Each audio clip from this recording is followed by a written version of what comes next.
Welcome back to the Animals at Home podcast. My name is Dylan Perrin, and thank you so much for tuning in today. Today, I'm speaking with Rain, who is a former guest. He's been on a couple of times. We've discussed pet insurance, pet registries, and just some I would say controversial things to do with USARC and whatnot. But today, we're discussing breeding and how to build a proper breeding program. If you're somebody that wants to get into reptile breeding in some capacity, then this episode will be, I think, required listening as far as understanding what cross or outcrossing means, what line breeding means, what inbreeding means, how to use those as tools to create robust and healthy offspring that are things or animals that you can be not only proud to produce, but also know that they're going to have success in the other pet keepers' homes who you sell to. There's a lot of excitement that surrounds reptile breeding. People just get in, go buy two animals and immediately pair them to breed. And yes, I can see the excitement, but what we end up with is very poorly and messily bred animals and with no real foundation. So if you are somebody who wants to be well known for having high quality, healthy animals that live a long time and do well in captivity, then this is an episode that you want to listen to understand how to pull that off. It's a long episode. There's lots of details here. So if you're somebody that wants to breed, then you'll maybe have to listen to this a couple of times to fully grasp everything. I think that's it. Let's jump into this episode. As always, thank you very much to Liam over at Reptiles and Research for editing the podcast, and I will catch you guys after the episode. Well, Rain, welcome back to the podcast, number 3. Thank you very much for being here. Appreciate it, of course. Yes, it's 3 times in 2 years, so that's good. Yeah, very good. And I think what this episode will be good for is hopefully it's like an instruction manual for people. So many people get into reptiles and they want to get into breeding and all this, and there's really no good. I mean, there's lots of information out there, but it's hard to tell which information to follow, and there's just almost too much to grab from for people. So let's start with, what do you think is the cleanest place to start for this, just to introduce this episode as far as you're concerned? What do you hope to convey to people through this conversation? Well, the main thing before we even deep dive is something that definitely needs to be said. And you see a lot in the animal world in general. I see more so with reptiles and amphibians than others, but I see it everywhere, is the turning of fiction into fact. And, that does nothing for the community. It does nothing for the animals. And the reason I say that is because you have people who are so gung-ho about science. And I think that we need to be more specific when we speak about science, because you have different types of science. And I kind of label them into 2 categories for myself to make it easier, where you have natural science and then you have things that are unnatural. And if you're paying attention right now, or you've been paying attention to what's going on in the world over the last 15, 20 years, you can see that we have this unnatural science that is doing its best to replace natural things. I mean, you're seeing the robot dogs, the robot cats, the fake meat, the AI, all of this stuff is, and it's here for a reason, and it's going to be here. And that kind of syncs up into when we've talked about before about ban bills and things like that. I mean, all that stuff is kind of paving the way for places who are really, they don't want you to have certain things anymore. I know there were just 2 bills not far from where I am in the same state about banning everything and then limiting dogs and cats and things like that. So, well, if you can't have a real dog, your next best option is this robot dog that you've been seeing that, that's selling, I think, for like $1,200, $1,300, something like that, this first model of it. So, I mean, that is definitely something to keep in mind. And then also just there's so much misinformation being passed along, which is what we're going to talk about here as far as what line breeding is, things like that. But it's hard for me to respect people who say respect the science when those same people don't respect the science. And the reason I say that is you look at any taxonomy chart for any reptile since it started in the 18th century, like in the early 18th century, and how the animals have gotten reclassed. Like some species have been reclassed up to 50 times. So you went out, you found this animal, you rediscovered this animal because the natives there were probably eating this animal. They had been seeing this animal their entire life. So you've rediscovered this animal, you've classified it, and then 3 years later, I come along And I don't agree with what you said. So now the animal gets reclassified. One, who is making this official? That's always been my question. And then 3 years or 4 or 5 or even 10 years later, someone else comes along. And then the animal gets reclassified again. And then 6 months later, someone else is down there. And you see it on and on and on. And then you have some people, the average person or your average breeder, who falls in line and they're like, the green tree python people say it all the time. I've heard people who deal with the Bolins, they say it all the time. And other species like, well, it's always going to be chondropython to me, or Bolins are always going to be Morelia to me. Mm-hmm. So if you say that, that means you don't really care about science, because you care about what's making you comfortable. So then, the last podcast we did, I said something about, I don't really care for science. What I was saying was I don't care for unnatural science. I should have been more clear, but I didn't say it on the podcast. I said it in a comment, and then some guy was like, "Oh, this guy says that science isn't real," and clarifying that. But you have to really think about that. If science matters so much, how can I just discredit it if that's the case? You know what I mean? Like, I'm not going to follow that because I don't like the way it sounds. I think chondropython sounds cooler, so that's what I'm going to roll with. So basically, this guy's hard work or whatever, however you want to look at that, means absolutely nothing.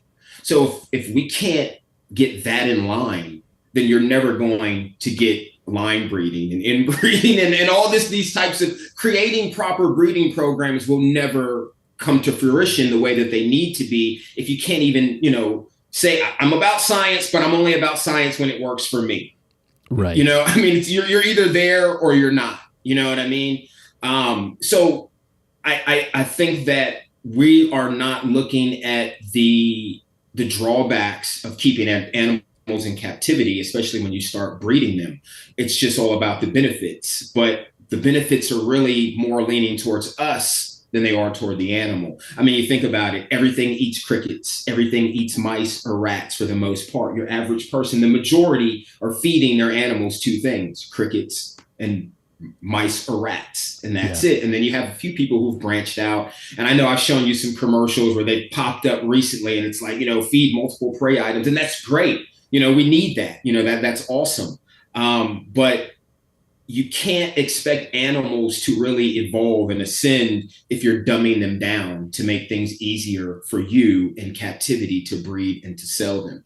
You know what I mean? So, and another thing is like, some of the information that you put out is just totally wrong. Not you, Dylan, but in general, it's totally wrong.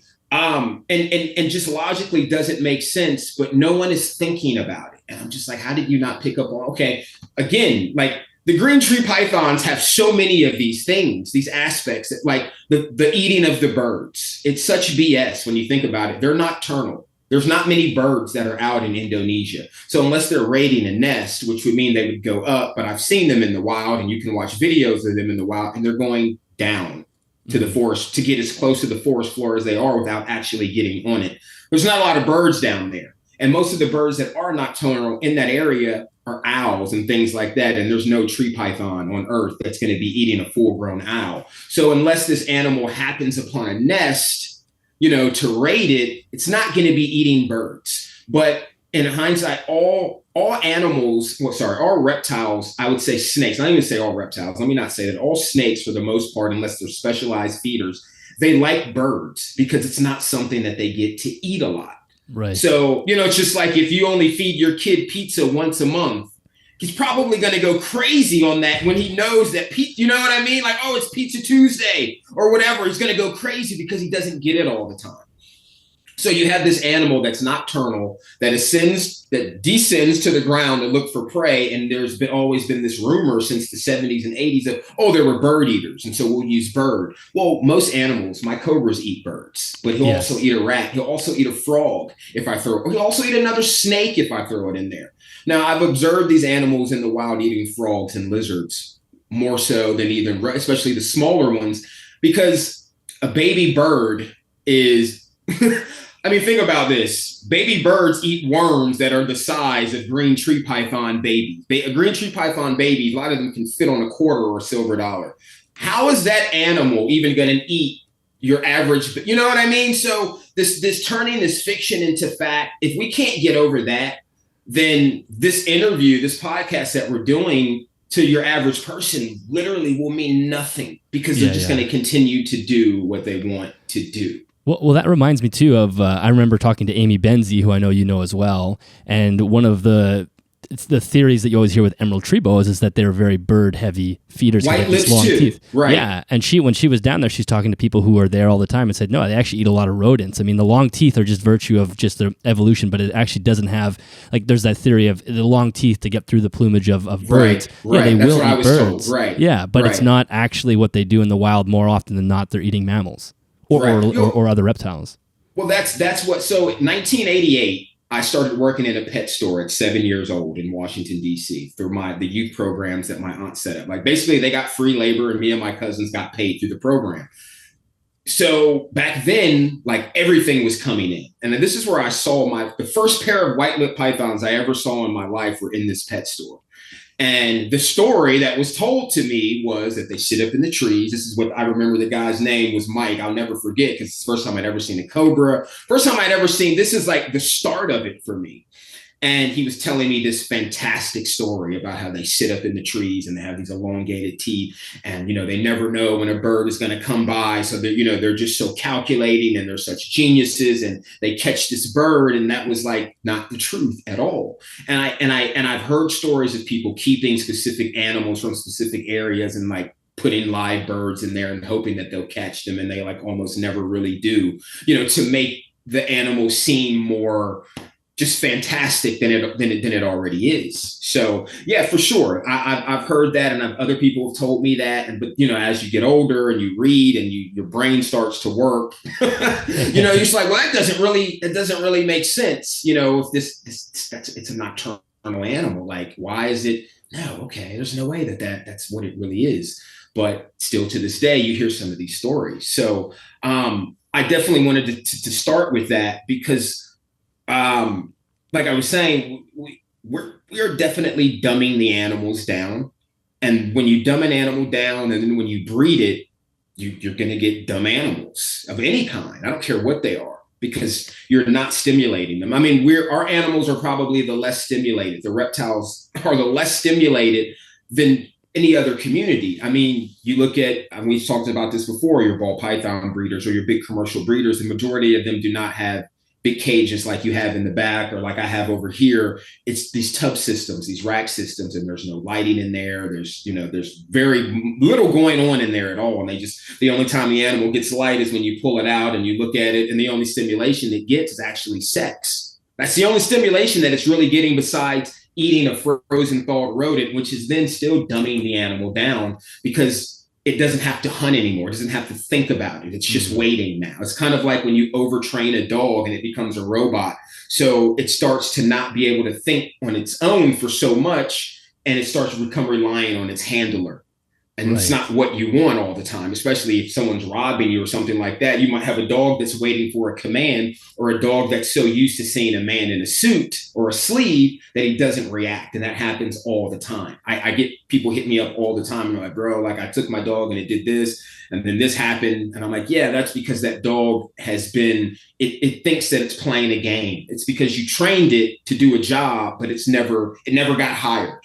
Basically, it never got hired to do the job. So it's only been trained. It's never hit a hog. It's never, had to defend itself against a dog. It's never had to, defend itself against a real person trying to attack you. And a lot of those situations that are set up for that dog, they're not logical as well, because now you see them like hitting the dogs with gas cans, like, trying as a form of like deterrent, but they don't want the dog to stop. But have you ever been, I don't know if you've ever been robbed, but whether you've been robbed or not, you've seen things on the news. I don't think you've ever seen someone getting robbed with a gas can. That's just not, that's not. So, and dogs are visual. So why not use a fake gun or a rubber knife, something that the dog can associate with danger rather than a gas can? It almost makes me think that, we think that animals are dumb.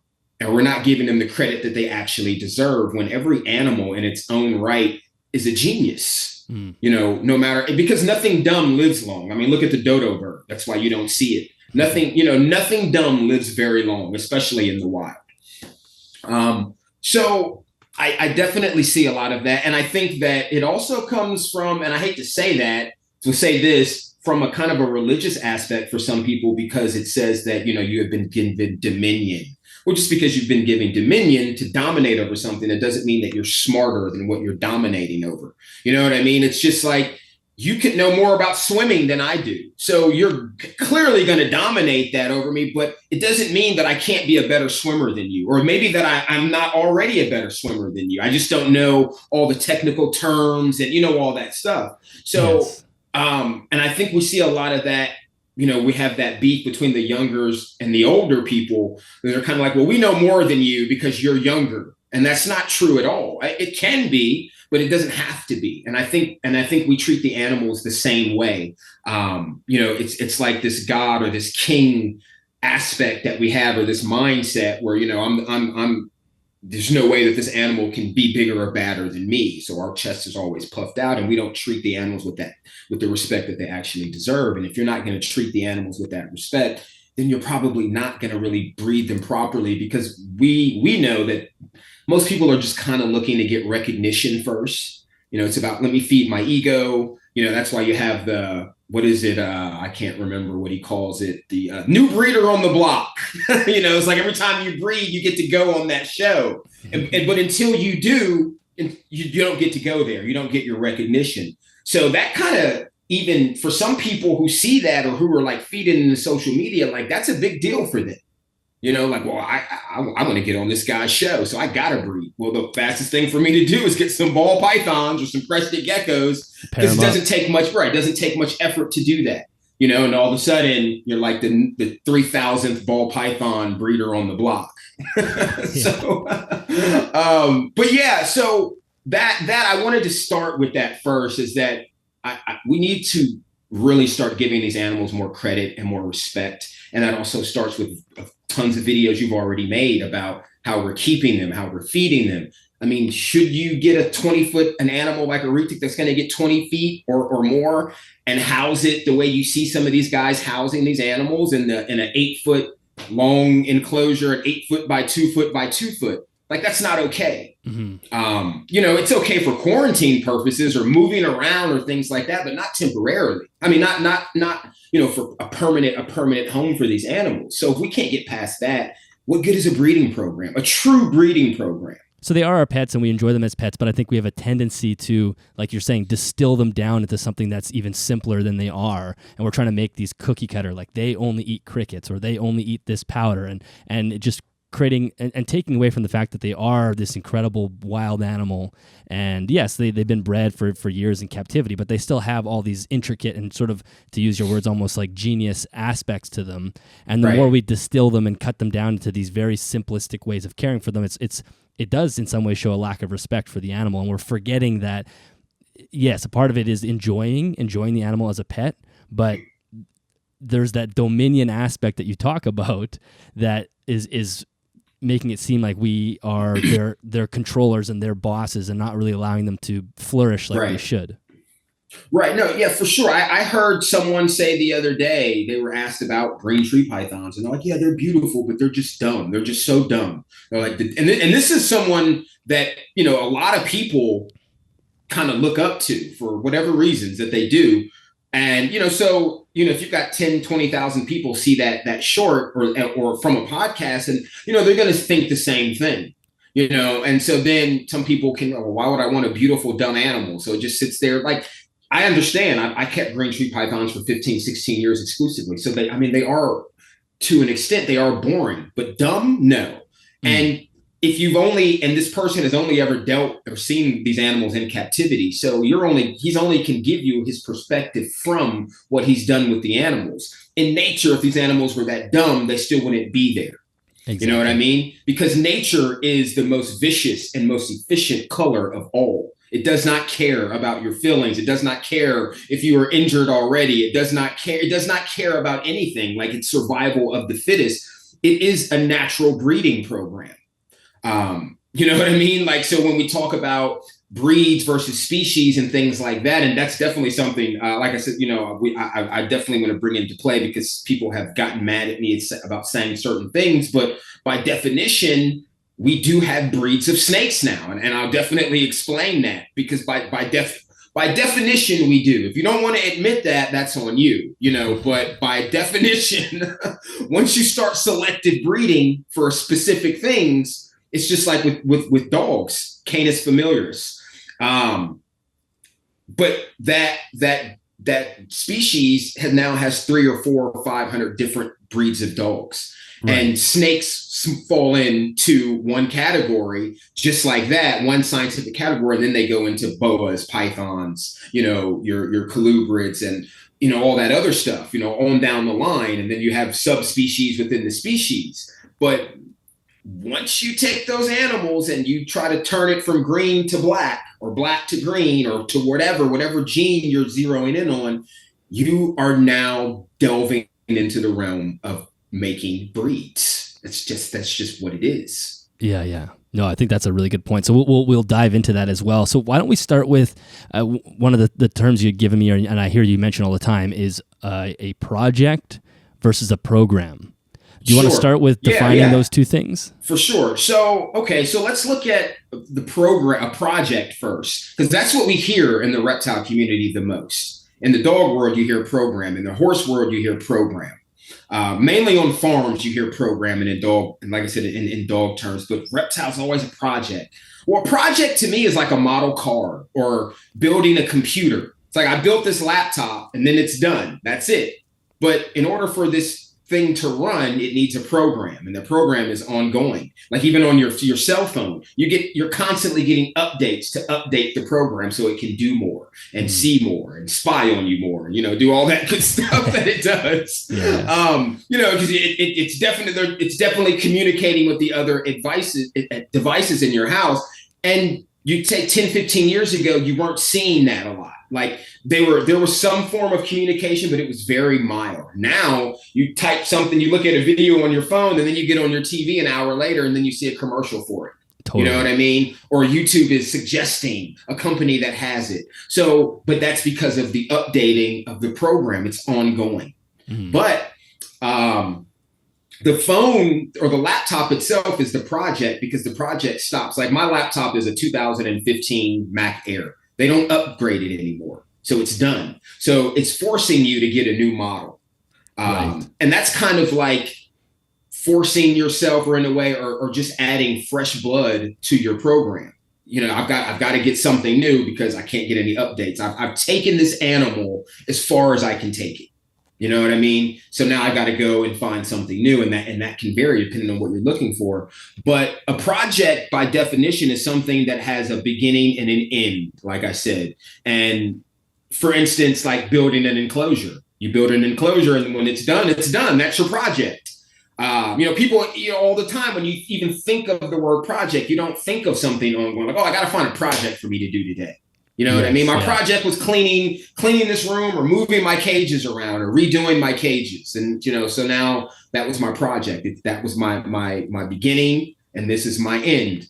When you're talking about a breeding program, a program itself is defined by a set of related measures or activities, and they have a particular long-term aim, not even necessarily a goal, because it's ongoing. Because a project, the goal was to complete the computer, complete the enclosure. Yeah, I'm not saying that you don't have a goal for a breeding project, but you're aiming to get somewhere. You might not get there. That's the whole thing about it. You have to be willing to accept that no matter what you do, you may not make it. And that's a part, and that's the downside to it. But it's like this. A breeding program starts from a project, like I said, and then it's something that should go on until you decide that you no longer want to, breed these animals anymore. But within a breeding program, you're setting guidelines for the animals that you have. You're creating your own personal standard for these animals. And that falls as far as how big the animals are getting, what you were feeding them, how you were stimulating them. If you get so good at it, you can even start to get to the point where, like, on average, I have this clutch size, and I generally have this many babies that look like this, but my ratio is still kind of off, because it's never going to be perfect.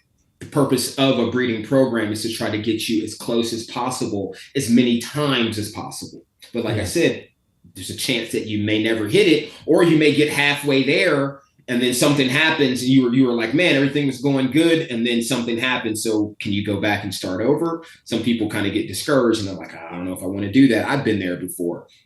Because you're 3 or 4 generations down the road and you're getting ready to lock those genes, and then something happens that you weren't expecting, because you can't, ultimately at the end of the day, you can't control genetics.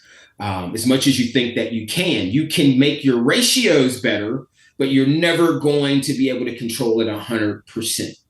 And so it's, let's say the best way to put. Let me see, because like I said, I've got some notes here. So let me see. Yeah. And I feel like just as you're looking at that, the program term is just a much more of it's a larger term. It has a lot more meaning to it. I mean, I think of it obviously as a coach, as a training program. I put that together for athletes all the time, which includes like, you're lifting in the gym, you're swimming in the pool, your diet, how much you're sleeping. And then, you do have an ultimate goal that you're working towards. And sometimes you actually hit that goal and then immediately you readjust to make a new goal. Or sometimes you don't hit that goal and you have to readjust. So it's a much larger vision essentially than something that's as small as a project. Right. And you have to be aware of things that can happen. In order to be aware, then you already have to chart that out. Like, let's say you try to run your animals on a diet of quail and frogs, and these are just hypothetical people, but that's what you want to run your animals on. But then what happens when you can't get frogs anymore? Or what happens if you can't get quail anymore? Well, that changes a dynamic. It doesn't change all the dynamics, but it changes the dynamic. So do you go get chicken? Do you go get duck? Do you just totally omit the bird? You know what I mean? So that can throw you off, because now you're trying to create an animal, or a animal based off of a program that are based on other things, but also based off of a certain feeding regimen. And as you should, like, obviously a well-fed animal is going to be better and look better and feel better and be more comfortable and produce better for you. So diet has to be taken into account. The stimulation that you give the animal has to, and these are all things in your program that you have to always be willing to kind of rearrange as well. Like something that I used to do, I still do it when it's allowable, depending on how I set certain enclosures up for certain species. I don't do it a lot with venomous, just because you're just playing a game every 3 months, going in and rearranging your enclosure.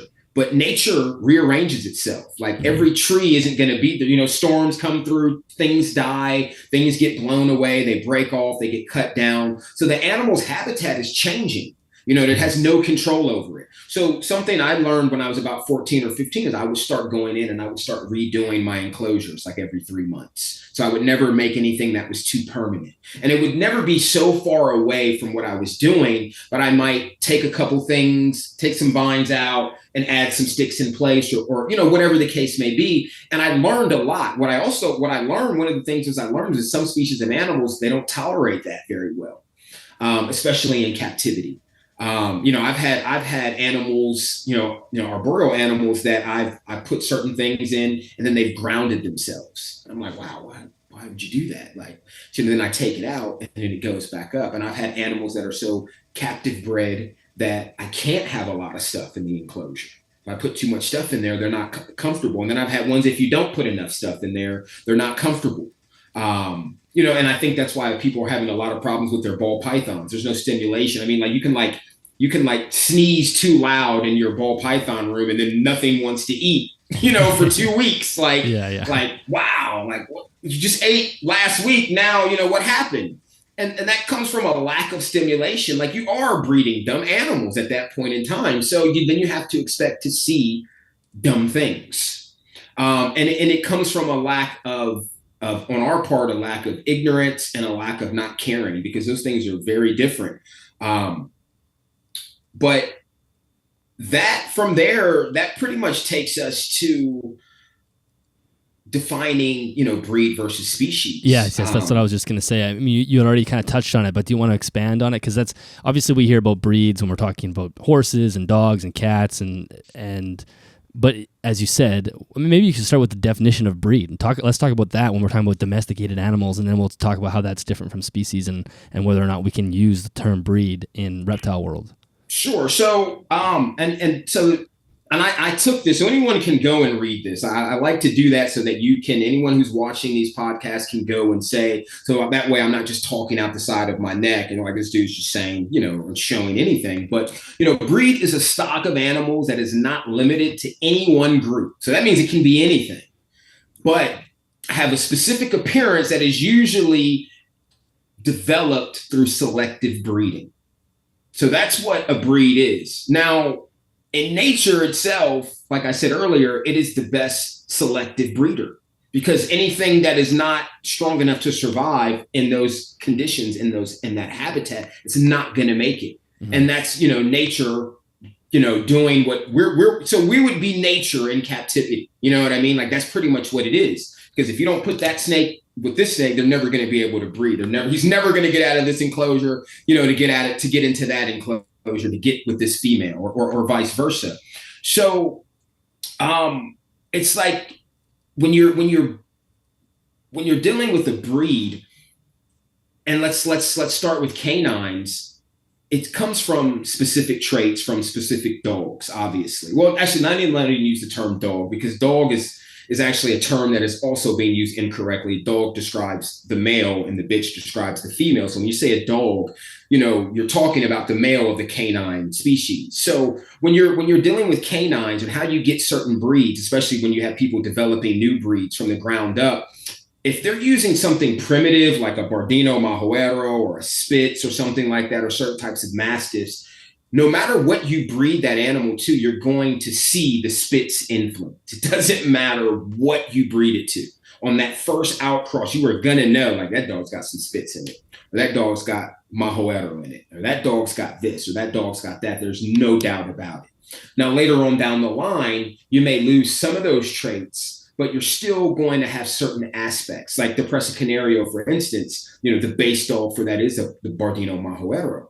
But there were 20 different breeds that went into the reconstruction of the Presa Canario, and even the original Presa Canario in the 15th century started from a Mahoero that lost a fight to another dog. And so at that time, they were just so obsessed with dog fighting that when that dog won, they're like, okay, we need that. Because, these dogs, we thought we had some pretty bad dogs here, but that dog has consistently beat our dog. So next time you come, because for people who don't know the history of the Canary Islands, it was a port, and it was also a place where they took some of the African slaves and that they thought were like witches and warlocks and things like that, and they would house them on this island. But there was also a lot of trading going on there as well, and dog fighting, like a lot of dog fighting. So they would say, well, when you come back, bring these Mastiffs or bring that dog that you had last time. If you can get some more, we'll pay you. So then they started crossing the dog. And then they start to see certain aspects of what the dog brought out in other dogs and vice versa. And they liked it. And the whole term Presa Canario came from that. It means to grip, gripping dog. So before the Presa was a breed of dog, it was a type of dog, just like your green tree python is a type of snake. But it's becoming a breed. It is a breed because people have taken them and they're like, well, I want a all black one, or I want a calico, or I want a lemon tree, which has nothing to do with what the animal generally looks like in the wild. You are now selective breeding, and talking about breeding versus, or a breed versus a species, because a species is a group of living organisms, just like a breed is, that have the same genetic makeup and able to pass that on or exchange those traits through copulation. That's the same thing as breeding. So, but it's not, people will say, well, it's not as selective. It is as selective. It's just you're not doing selecting, so you don't want to give Mother Nature the credit. Without Mother Nature, without the earth doing what it does, you wouldn't have these green tree pythons. I wouldn't have these cobras. You wouldn't have the dwarf boas that you have. So nature has provided these animals through us through natural selection. You can't talk about what we're talking about without talking about breeds, natural selection and these specific words on either end, because they go hand in hand. You take something and you do something else with it for a specific reason. That is what you're leading into. Because you're not going to see that animal in the wild, and he probably would not survive in the wild. So because of that, you drop a dog in the wild where there are wolves around. Do you really think that dog is going to make it? No, probably one. No, right. Any breed almost. You drop it into an area where there's heavily, where there's a lot of wolves, and they know that area well. They hunt there, they live there, they breed there. That dog's probably going to be dead. The wolves are probably going to kill him. Honestly, that's a possibility. If anything, your major possibility is the dog integrating itself into that population, but then eventually the dog's going to get drowned out. That dog's got to die off at some point. So even how many females he bred into, there's still more wolves, pure wolves, than there are cross dogs. And and we'll talk about this as well. And since the DNA breakup from parent to great grandparents on down, it gets smaller. Eventually, it's going to get back to wolf. Because there's one dog is not enough to start a line. Two animals is not enough to start a line. And I know that's what so many reptile people are being told, is that you can start a line with two animals. And I'm telling you, people, you cannot line breed with two animals, a one and one, especially if the animals are related, brother and sister. That's not a line breeding. That is an inbreeding. Mm-hmm. That's what it is. It's not going to be anything else. So breeding species, like that's where we are in the reptile world now, with the cresteds, the bearded dragons, the green trees, the carpets. The boas. There's so many species now that have looked nothing like they did in the wild.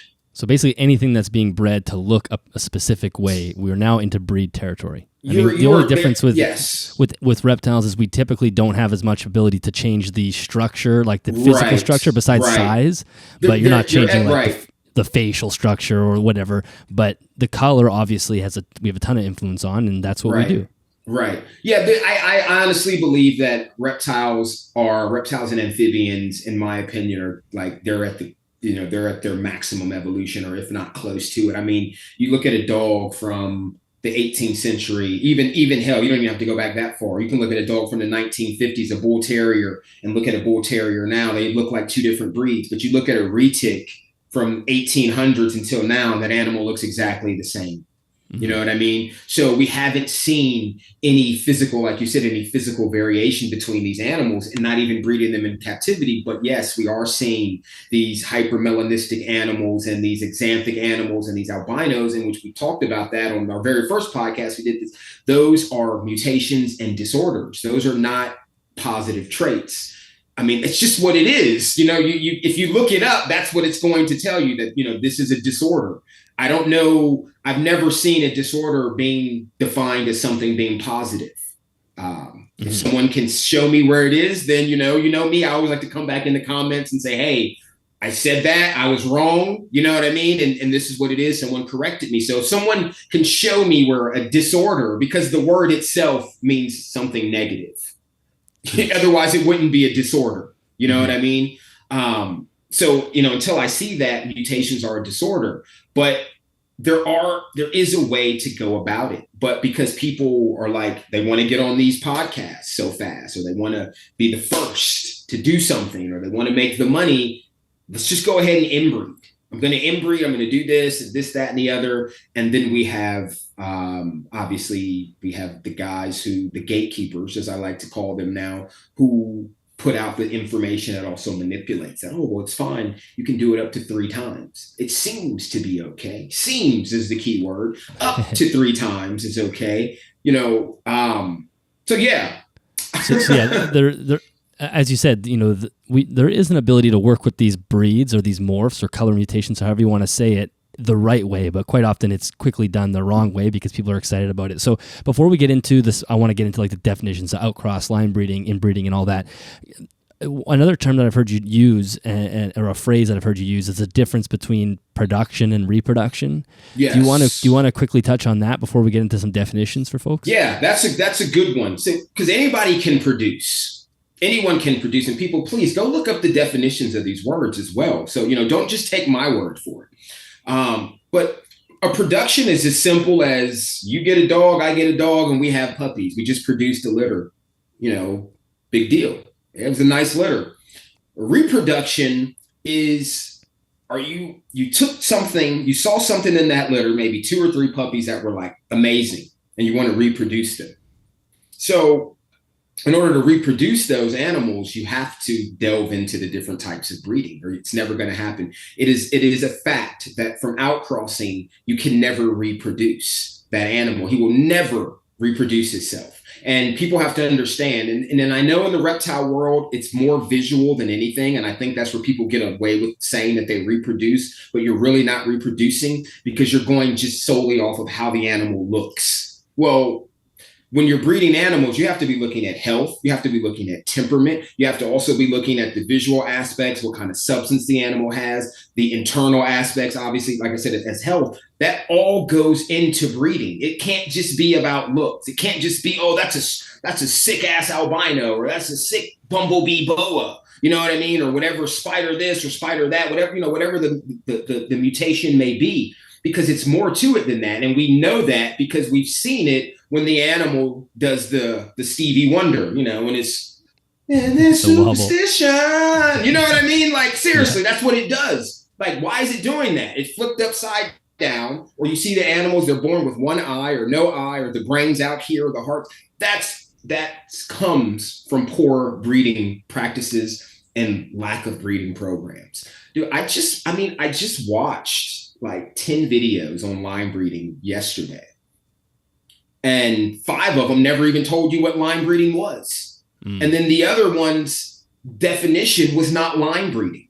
They're like, oh, it's the what line breeding is when you take a female and you breed her to random males. Now that's an outcross. And you're never going to reproduce like that. Not in the way I just described. And so basically what reproduction is, another term for it is called proving type. Once you zero in on a type, then you want to be able to prove it. Otherwise, what are you doing? You're just scatter breeding. So production and scatter breeding and outcrossing fall under the same lines, whereas reproduction is line breeding, inbreeding, and proving type. Yeah, and I think you're so right about us getting hung up on the visual aspect, because we see an animal, it looks like this breed, we'll call it, but you're not actually asking the question, is it healthy? Does it have longevity? Can it do the things that a snake should do to live a good life? And I think it's easier to talk about dogs in that sense. Like, just imagine somebody runs a breeding operation to supply the police force with police dogs. Yeah, all of those dogs are going to look like German Shepherds or Malinois or whatever breed they're working with, but very few of them have the aspects to actually become a real working police dog that's going to be able to do all those things. So you can't just produce German Shepherds and call them police dogs. They need to. That's where that reproduction comes in. You need to be able to consistently produce. Maybe 20% of the litter can go to the force and being used as a proper dog. That's exactly what it is. Not every animal you breed is going to come out and is going to check every box. But one, if you don't know your animals and you don't know the genetics, and you won't know them if you haven't established proper breeding programs, then you're just it's why you never see that one. You never see a lot of the one green tree python they call the sickness. I know it's dead now, but it was like almost all black. Well, that's why you don't see 30 of them, because they're scatterbred. The programs are improper. So that's why you haven't seen, everyone doesn't have one now. That's the reason why.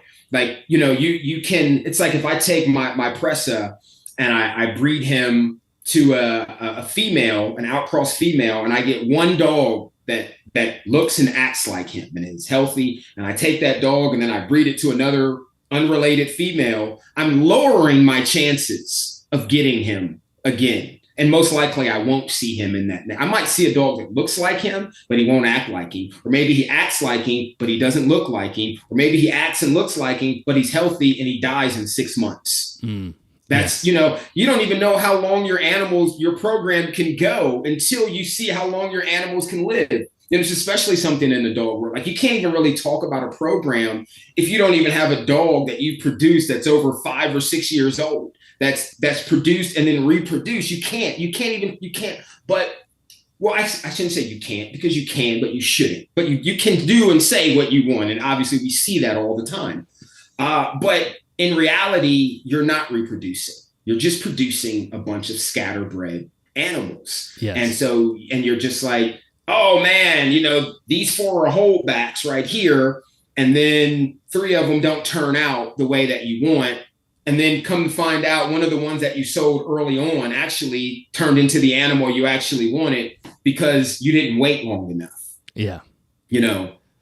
Yeah. So at the end of the day, reproduction comes down to, trying to get the animal to look the way you're wanting to look, but also act the way it should act, have a healthy frame, whatever that means, healthy organs, healthy lifespan, right. But then also act like an animal, the animal it should, whether it's a gecko or a snake, it should have the wild characteristics of that animal. Not necessarily, right. Obviously there's a domestic element to keeping animals in captivity. Of course. But you want it to, it would be like breeding a bird that can't fly. Yeah, it looks really cool, but it doesn't have the wings for some reason are messed up. Like that's right. Not, you don't want to be reproducing. You shouldn't be reproducing. You shouldn't, but that's something that'll get reproduced. And totally. Then it'll get a name. And this, like I said, and then that's when it becomes a breed, whether people want to admit that or not. Now, this specific parrot or conure, whatever it is now a specific breed of conure because you've bred it to be flightless. You know what I mean? You somehow you zeroed in on it, most likely through inbreeding and line breeding. That's how you would have had to do it, to some extreme or the next. And so now you're producing these animals, and now you're selling them, and other people are producing them. At that point, that is a breed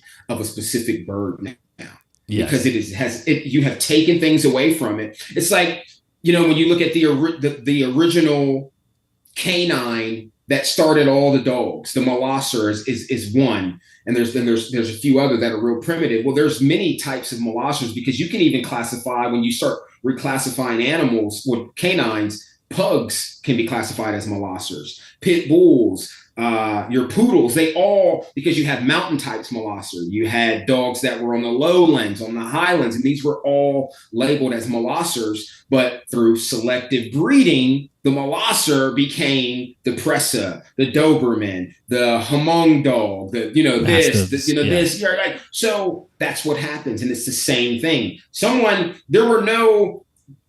We weren't just selling domesticated canines. That just it just didn't pop out of thin air, So we took these animals, just like we took these reptiles from the wild. We brought them in. We saw something we liked. We saw a phenotype that we liked, and we wanted to continue that phenotype.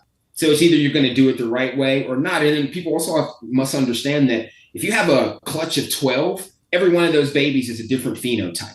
It's just like having brothers and sisters from the same parents. Not all of you have blonde hair, or not all of you are the same skin color. One might be darker, one might be a little lighter, someone's taller, someone's shorter, someone has green eyes. Those are all different phenotypes and different traits that come from the genotype, and that can surface anytime.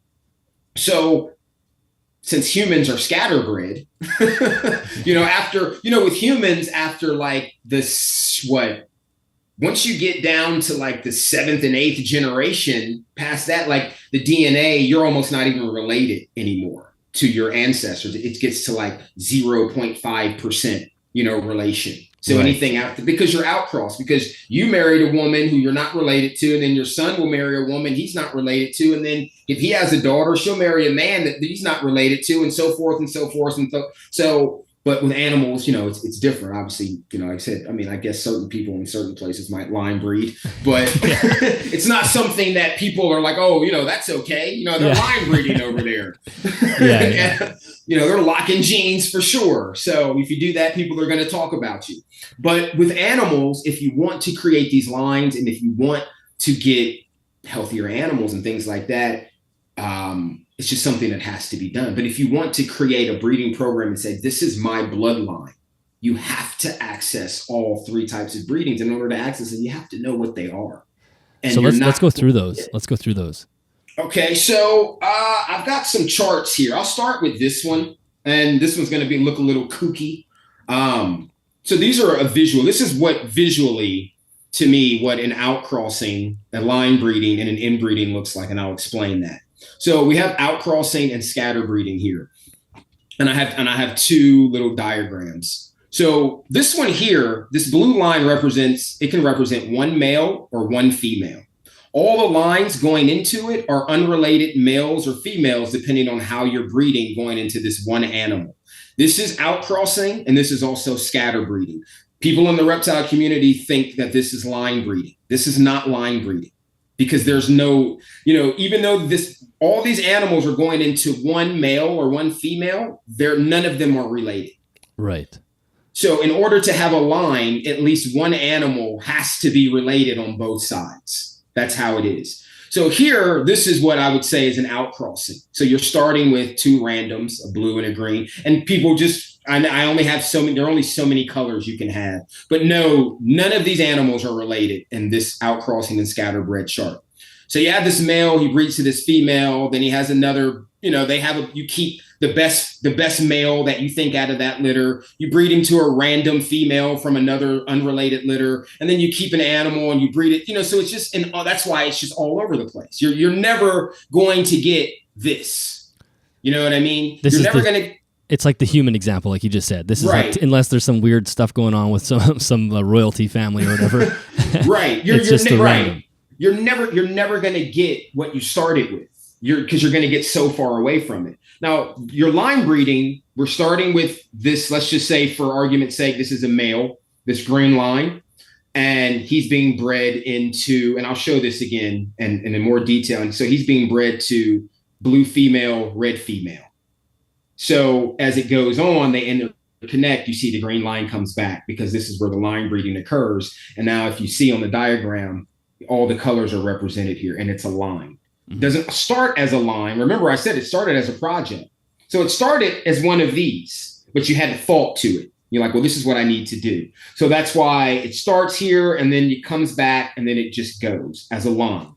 This is inbreeding, and it's the same color because these are two animals that are totally related or very closely related. Let's say 50 to 100% relation here, but this chart would show 100% relation. So this would be brother and sister. Not even necessarily, because you only share 50% of your DNA with your parents. So this would be a brother and sister chart here, and you see it goes together and it's all red, and eventually it collapses on itself because you're not going to be. The more you inbreed, you start to bring the infertility goes down. You start to see more defects because you see defects even with line breeding. But when you inbreed, you're intensifying those traits even faster. So if you've got a extremely blue animal and you breed it to its brother, that's also extremely blue. Yeah, you're definitely going to get some high blue animals. But if they have any negative traits, and they will, because nothing's 100%, you're also going to intensify those traits at all. And I think that we are ignoring those, or we're trying to, but nature is telling us, like, you're not going to ignore me because I got the head wobble. You know what I mean? Yeah.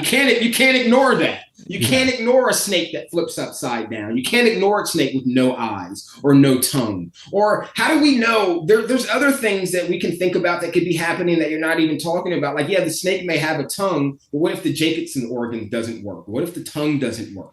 What if the snake has both of its eyes, but it's actually blind and you don't know it? And these are just things that I'm throwing out there. You have internal. What if the heart is too small, but you don't know it?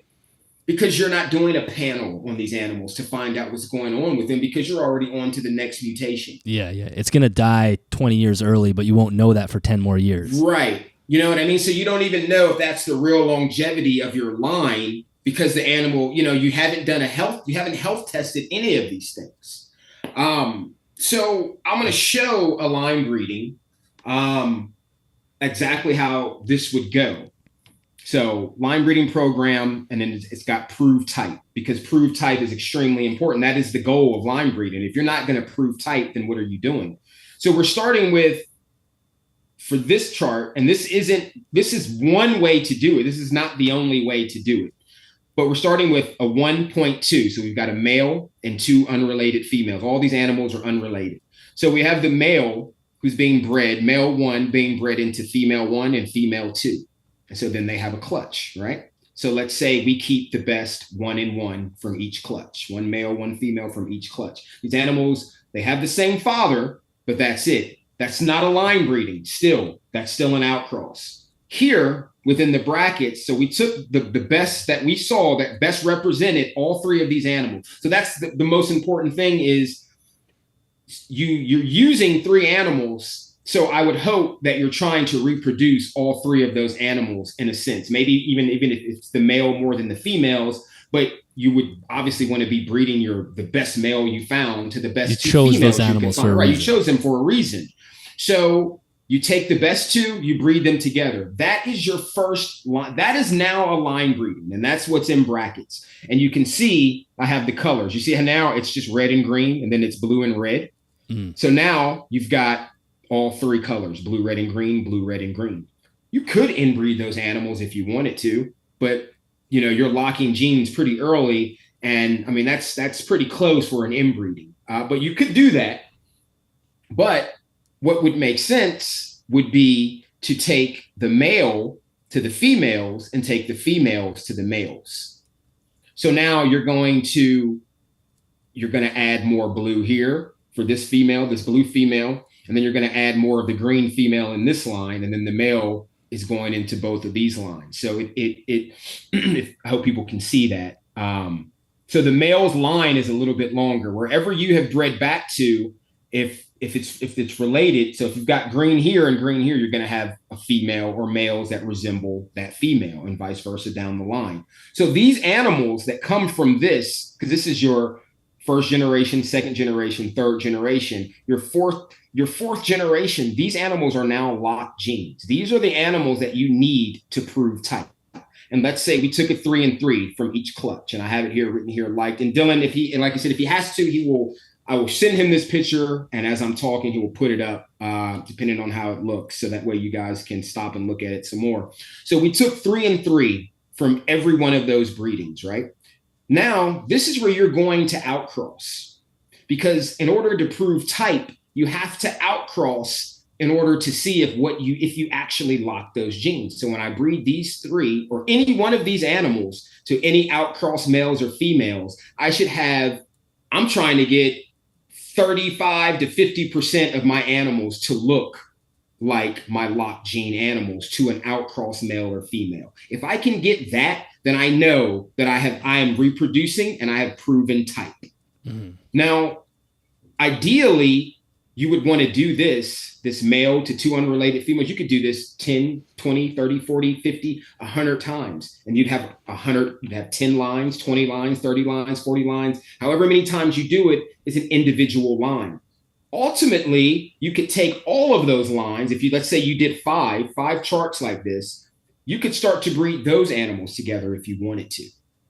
And then if you did this correctly, since all the animals would be unrelated in every line, they'd have to be totally unrelated for every single bloodline.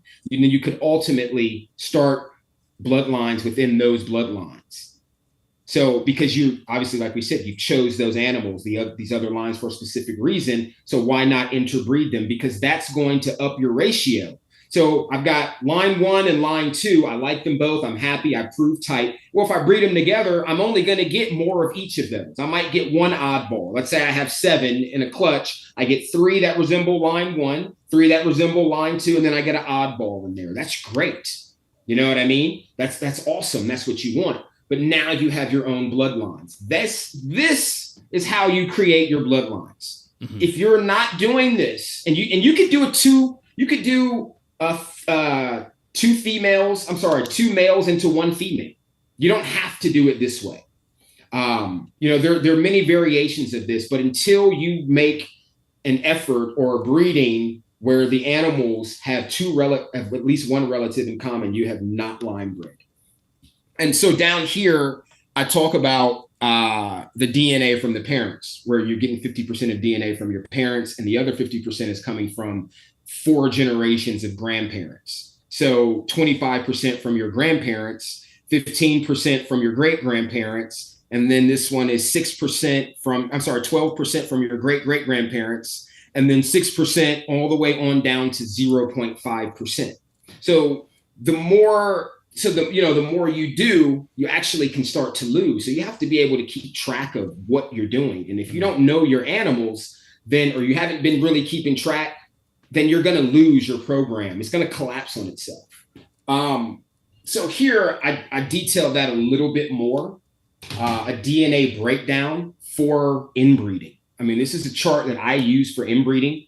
It gives you the breakdown of the parents' DNA, your siblings, your first cousins to, any first that you have, first cousins, first grandparents to great grandparents. And this chart breaks down all the percentages of the DNA to the point to where those animals or those people are totally, you're not even related to them anymore.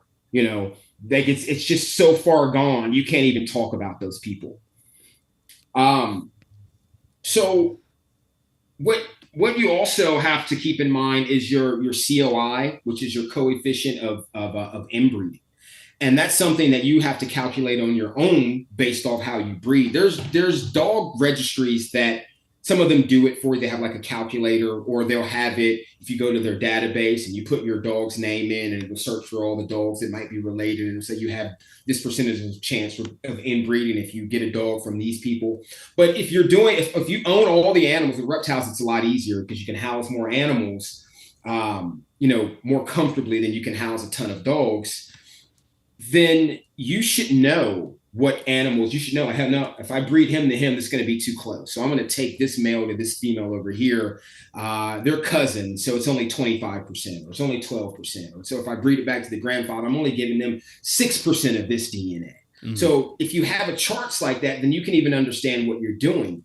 And with a proper breeding program, the need to continuously pull wild animals would lessen, because you wouldn't need to continue to pull so many animals if they weren't so scatterbred.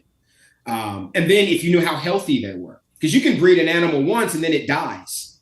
Well, then you can never breed back to that animal truly. So if you've got a phenotype that you like from that animal, there's a good chance that you're probably going to lose it under normal circumstances, unless you're going to like, well, fuck, I'm just going to inbreed. I'm going to inbreed right now and try to get this type again.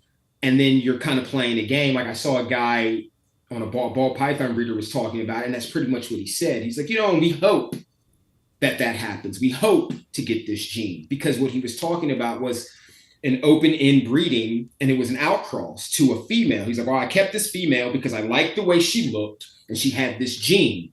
But just because you take, let's say the gene is Mystic Potion, just because you go find an animal that's unrelated, but it's still het for Mystic Potion, and you breed it to your female, that's still an outcrossing. Just because they have that gene in common, they're totally unrelated. That is still an outcrossed animal. That is not a line breeding. There's no bloodline happening there. That's just not how it works. And I keep seeing videos, and I keep hearing people, these experts and the gatekeepers, who keep telling people that. And then people come talk to me, and they're like, oh, well, so-and-so said this. Like, look, listen, dude, I don't care what they said. When I was in college, I minored in animal biology and genetics for a reason, because this is literally the only thing I've ever wanted to do with my life is work with animals. So that class was very important to me. So, learning this stuff and passing it on, when I keep seeing people they're talking about these amazing things they want to do with their animals. And I'm like, well, in order to get that, then you're going to have to do this. And then they're like, well, I don't want to inbreed. And I'm like, well, there's levels to inbreeding, because line breeding is actually a form of inbreeding. Right. So even when I use inbreeding, but I like to use a distant inbreeding. Like here, when we on this chart here, when we get here to these locked genes, these are inbreedings. These are distant inbreedings. These are what are these? Fourth generation inbred animals coming out of this. And that's why you have to outcross. And this is assuming that you got the animals that you wanted, the phenos that you wanted to see. So now you have to outcross, because you don't, taking these animals back to anything else, in my opinion, that's when you're going to start. You may not see it the first time. And like they say, oh, well, the first time's okay. The second time's okay. You got to watch out for the third time. Well, that kind of tells you that if you're just inbreeding brother and sister pairs in general, because that's the majority of what's going on, you're playing a way more dangerous game genetically than you are on a fourth generation inbreeding. You know what I mean? Well, and there's lots of people, like there's a high level of incentive to do like the immediate, real close inbreed when it comes to just with the morphs, especially, right? You're dealing with recessive genes, so why don't we put son back into mom? Quick, right. And then there we go. But you've already destroyed your pool. You don't realize that you're like I said, anything they don't. It's like they're avoiding the negative aspects. And I think one level They're avoiding it because they don't even know them, because how could you know them if you're not testing for them or they don't come out? Because we have seen things that have surfaced, like the head wobble, neurological issues, organs and things like that, being displaced and things. So those things have shown us, but everything isn't always showing itself. You could have an animal that, like I said, is blind, but you can't tell, or just because it flicks its tongue, but it doesn't necessarily work. It flicks its tongue because the muscles work, and that's what snakes do, but it's actually not using its tongue the way you think, because it's trying to, but it's not picking up anything. You know what I mean? Or maybe only a section of the body works a certain way. And, people see that. And here's another thing. When you're breeding anything, and people don't want to hear this, and I don't care, because it's a part of breeding. It cannot be avoided. You have to cull. You have to. If you are in a breeding program and you are trying to do the best for this animal, you have to cull. And animals like the jag, the morphs like the jag, and that we keep talking about, in my opinion, those things should not exist. If it was up to me, it's not, but if it was, that stuff wouldn't exist. Why do you want to breed that? The scaleless stuff, like what? That's not, you can't say that has anything to do with conservation or preservation at the end of the day. And that's where everybody always runs back to when you say these things. Well, we're conserving the animals. No, you're not. Not those, not the scaleless, not the mutation. So you're selling you're conserving animals, and you're selling each one of them for $20,000. There's no conservationist on the world that can afford that, because they're looking for donations and grants and things like that. So if they had that kind of money, they wouldn't need the grants and the donations. They would just pay for their own facilities and their trips and things like that. So we got to stop using conservation. You're not conserving mutated animals. You're not. Exactly. It's nature wouldn't conserve the majority of some of the darker, but a lot of these morphs that we see would never occur in nature. There are a few natural ones that occur, and yes, some of the darker morphs would occur in nature, but these brighter, these leucistics and these albinos, we know those animals aren't going to make it very long. Like, how often do they find a 5 or 6 or 7 or 10-year-old plus albino anything in the wild? Very rarely. Living that long. Like that'd have to be a bad animal. Like, I mean, bad in a good way. Like, that's got to be one tough animal to have made it. I guarantee you it's not clean. I guarantee you it's got some scarring all over it. It may have a missing eye, a missing tail, because, I mean, it's a gold mine in the world to a predator. Like, oh my God, what is that? What kind of snake is that? I don't even care. I'm going to eat it. Yeah. You know what I mean? Like, I didn't even have to, there's no camouflage or anything. This is going to be an easy meal. And that's just the reality of nature. Nature is a color. So you have to cull. I mean, I used to see them even at the pet store back in 88. I worked there from 88 to 91. They would put animals in the freezer all the time that would come in that were messed up. Like, they just like, no way this animal is going to make it. We wish we could, but it's just not going to happen. You take this animal to the vet and spend however much, and it's still going to die. They put the animal in the freezer. Well, that's a form of culling. But we're talking about with breeding. If you're breeding an animal and you keep getting these animals that are, one, if you keep getting them constantly, then that means you got some real messed up genes, and you need to start from scratch with new animals. Now, that's what that's telling you. But why do you want to breed and sell animals that have disorders? Mm-hmm. And I don't understand why people would want to buy them either. And I know I'm going to get a lot of flack for this. People are like, oh man, this guy's talking about, killing snakes and things like that. No, I'm not just talking. I mean, hell, you go to the Everglades and you kill the Burmese pythons and whatever else you can find down there for money. What's the difference? That is a culling process that is unnatural. Well, we have to. Well, we didn't have to. We brought the animals here. We could just leave them there. They're never going to get rid of all of them. So, you know what I mean? So at this point, people are just down there catching them for food or for whatever reason they are. But that's the same thing. You're trying to help nature do something that it obviously hasn't been able to do, because the nature on this side is not, they're like, we don't know what this animal is. It's not supposed to be here. It's way bigger than anything that we've ever culled naturally. So nature is having a hard time. So man has stepped in. That is a culling process. But you have to be willing to do that with your animals. Like, why would you want to put bad genetics back into your program? Yeah, I don't understand that.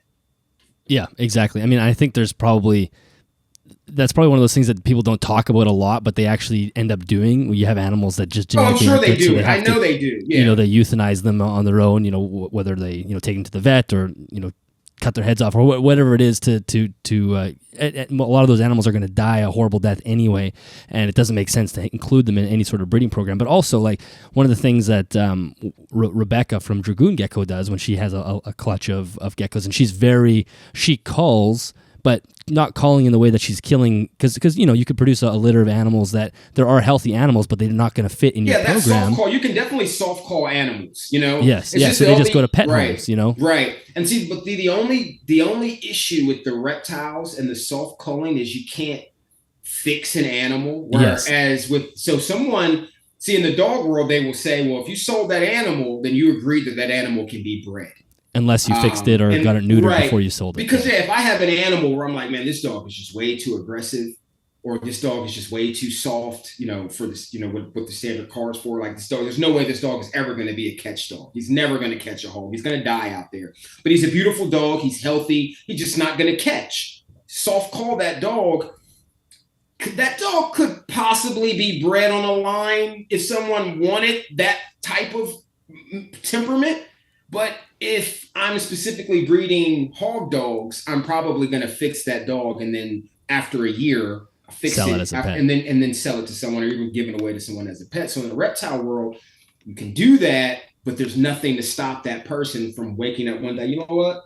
I want to breed geckos, and they do, and they start doing it. And then, based on her reason for soft culling the animal, now they're starting to come into that territory and produce animals like that. And so now that animal is out there, then obviously they're going to be like, this is my bloodline, and this is what happens, and da-da-da-da-da. So you got to be careful with that as well, because you just, once you sell that animal, you can't stop them. You know what I mean? You can't stop them unless you're going to show up at their house and take the animal back. But other than that, yeah, it's gone. And what they're going to do with it is what they're going to do with it.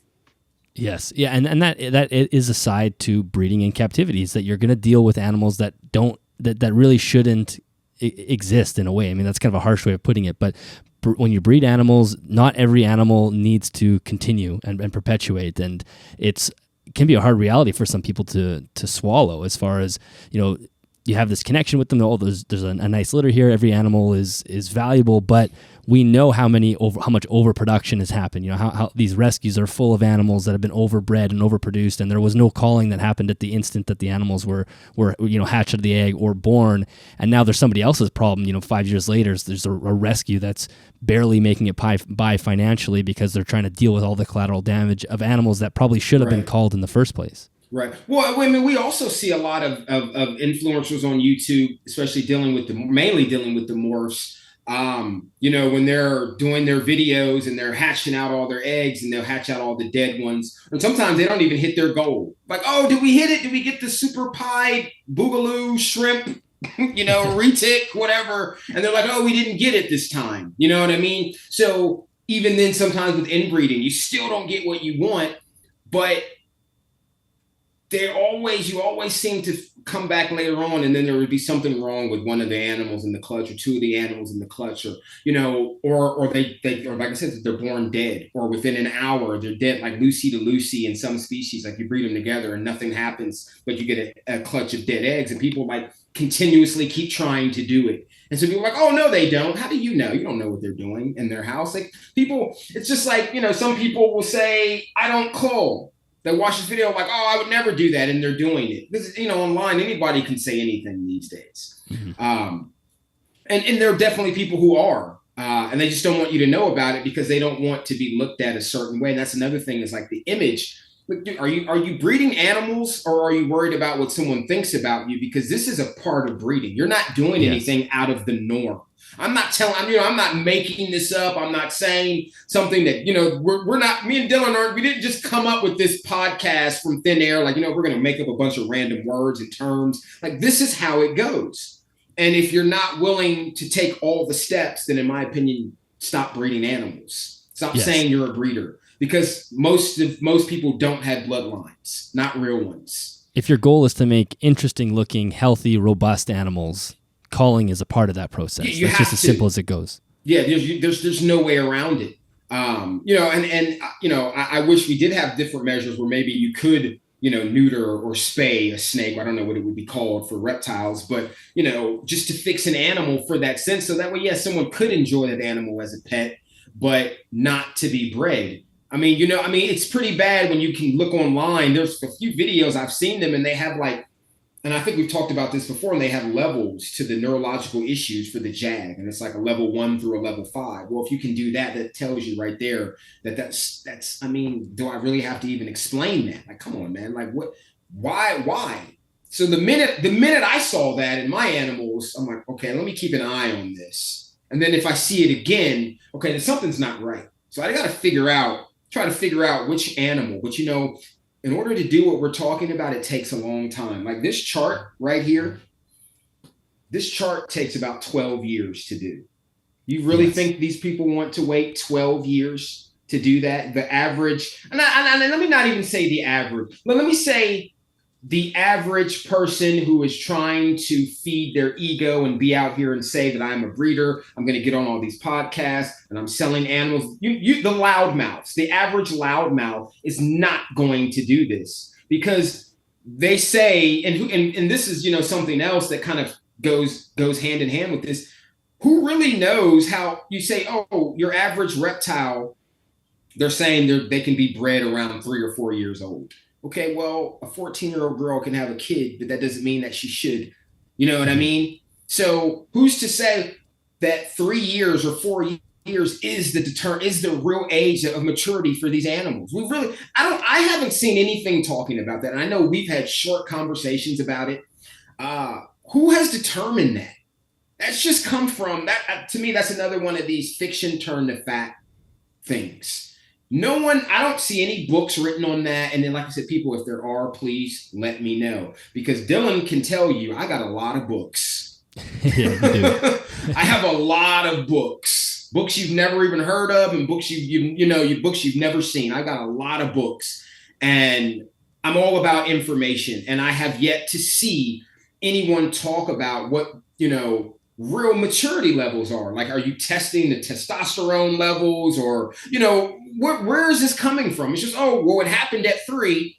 I assume this animal was 3. Well, if you got an animal out of the wild that you would consider to be an adult, how old did you really know? You don't even really know how old that animal was. So the only way that you could determine that it could breed at 3 was to have a younger animal.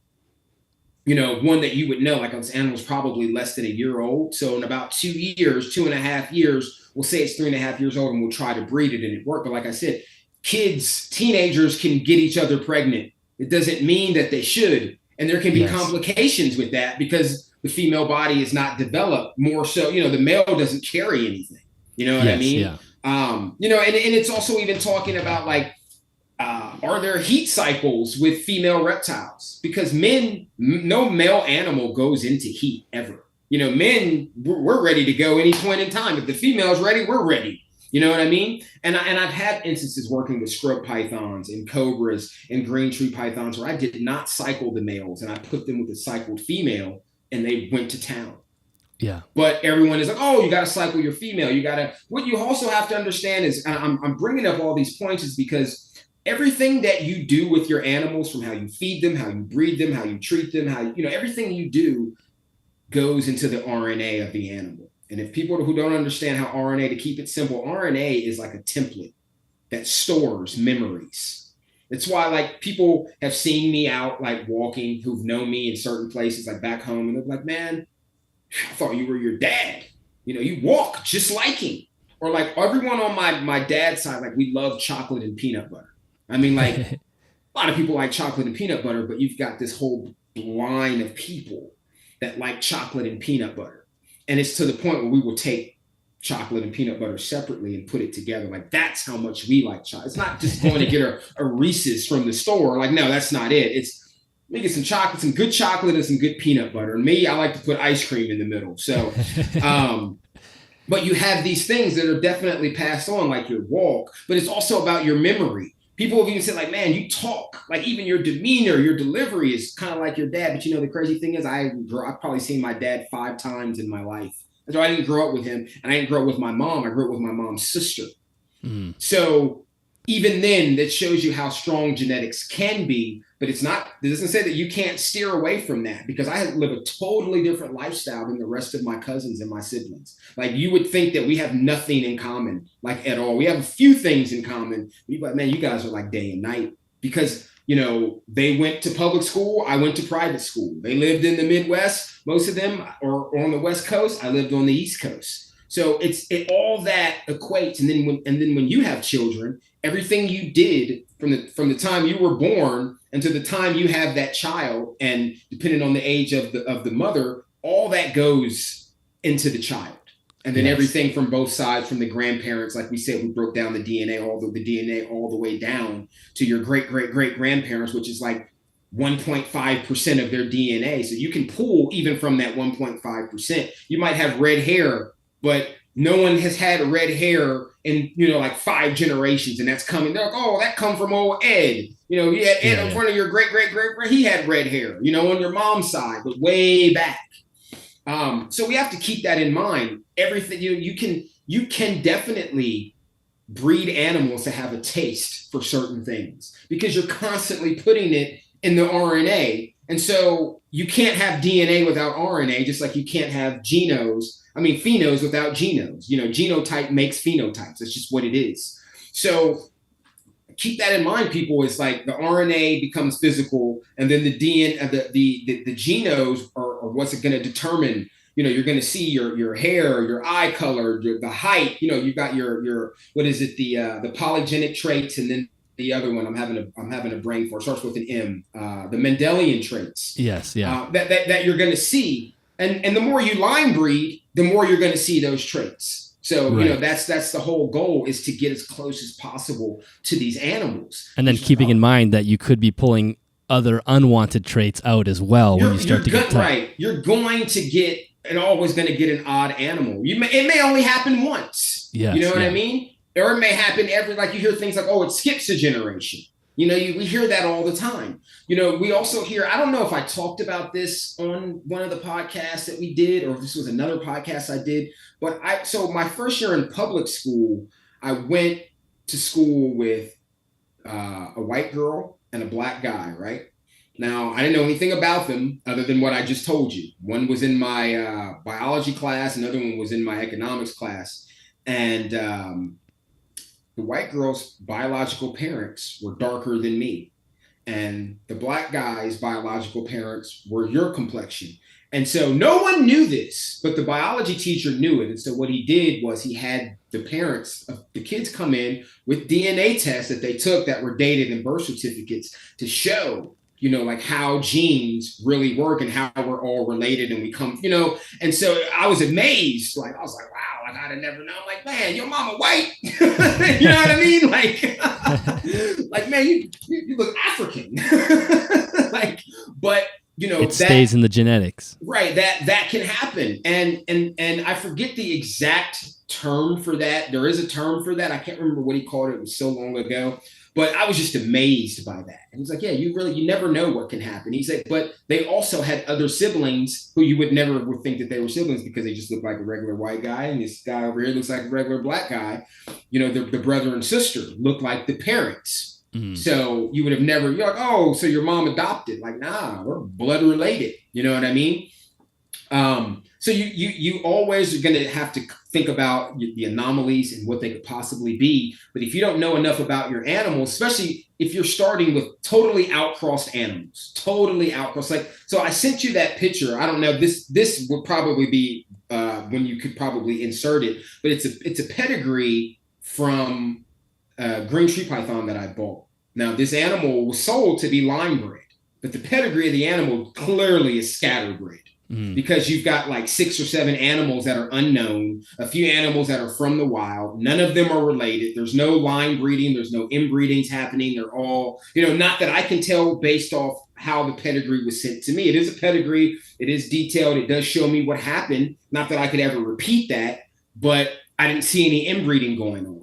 Now, the animal in particular in question didn't have, it was supposed to be a high yellow melanistic animal. And this was the first and only designer green tree python I've ever owned. And it was a good looking animal. And I just wanted to get my hands on one. development because I'm not really into the designer thing or the morph. I like my stuff pure. And it didn't exhibit all of the traits that the other ones did. They were all, every single one of them was different because it was scatterbred.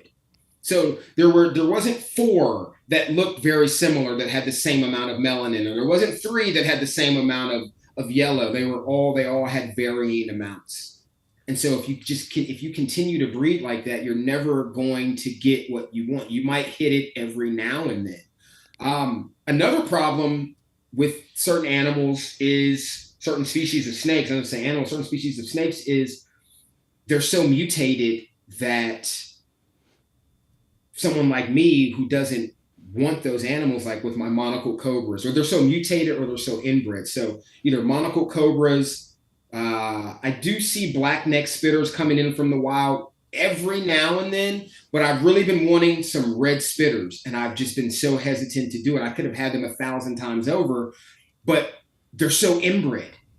And so in my mind, I'm like, well, hell, if I'm going to buy these snakes, the only thing that I can really do, because even trying to make myself feel comfortable is buying a snake from a guy in Texas and then buying a snake from a guy in North Carolina, there's still a chance that those snakes are related. Right. Because there's only so many people that have them. The market for hots and for cobras in general, it's not huge. So there's not a lot of them. And most people are buying from a couple people. And there's always one person who does more sourcing than the other one. You know what I mean?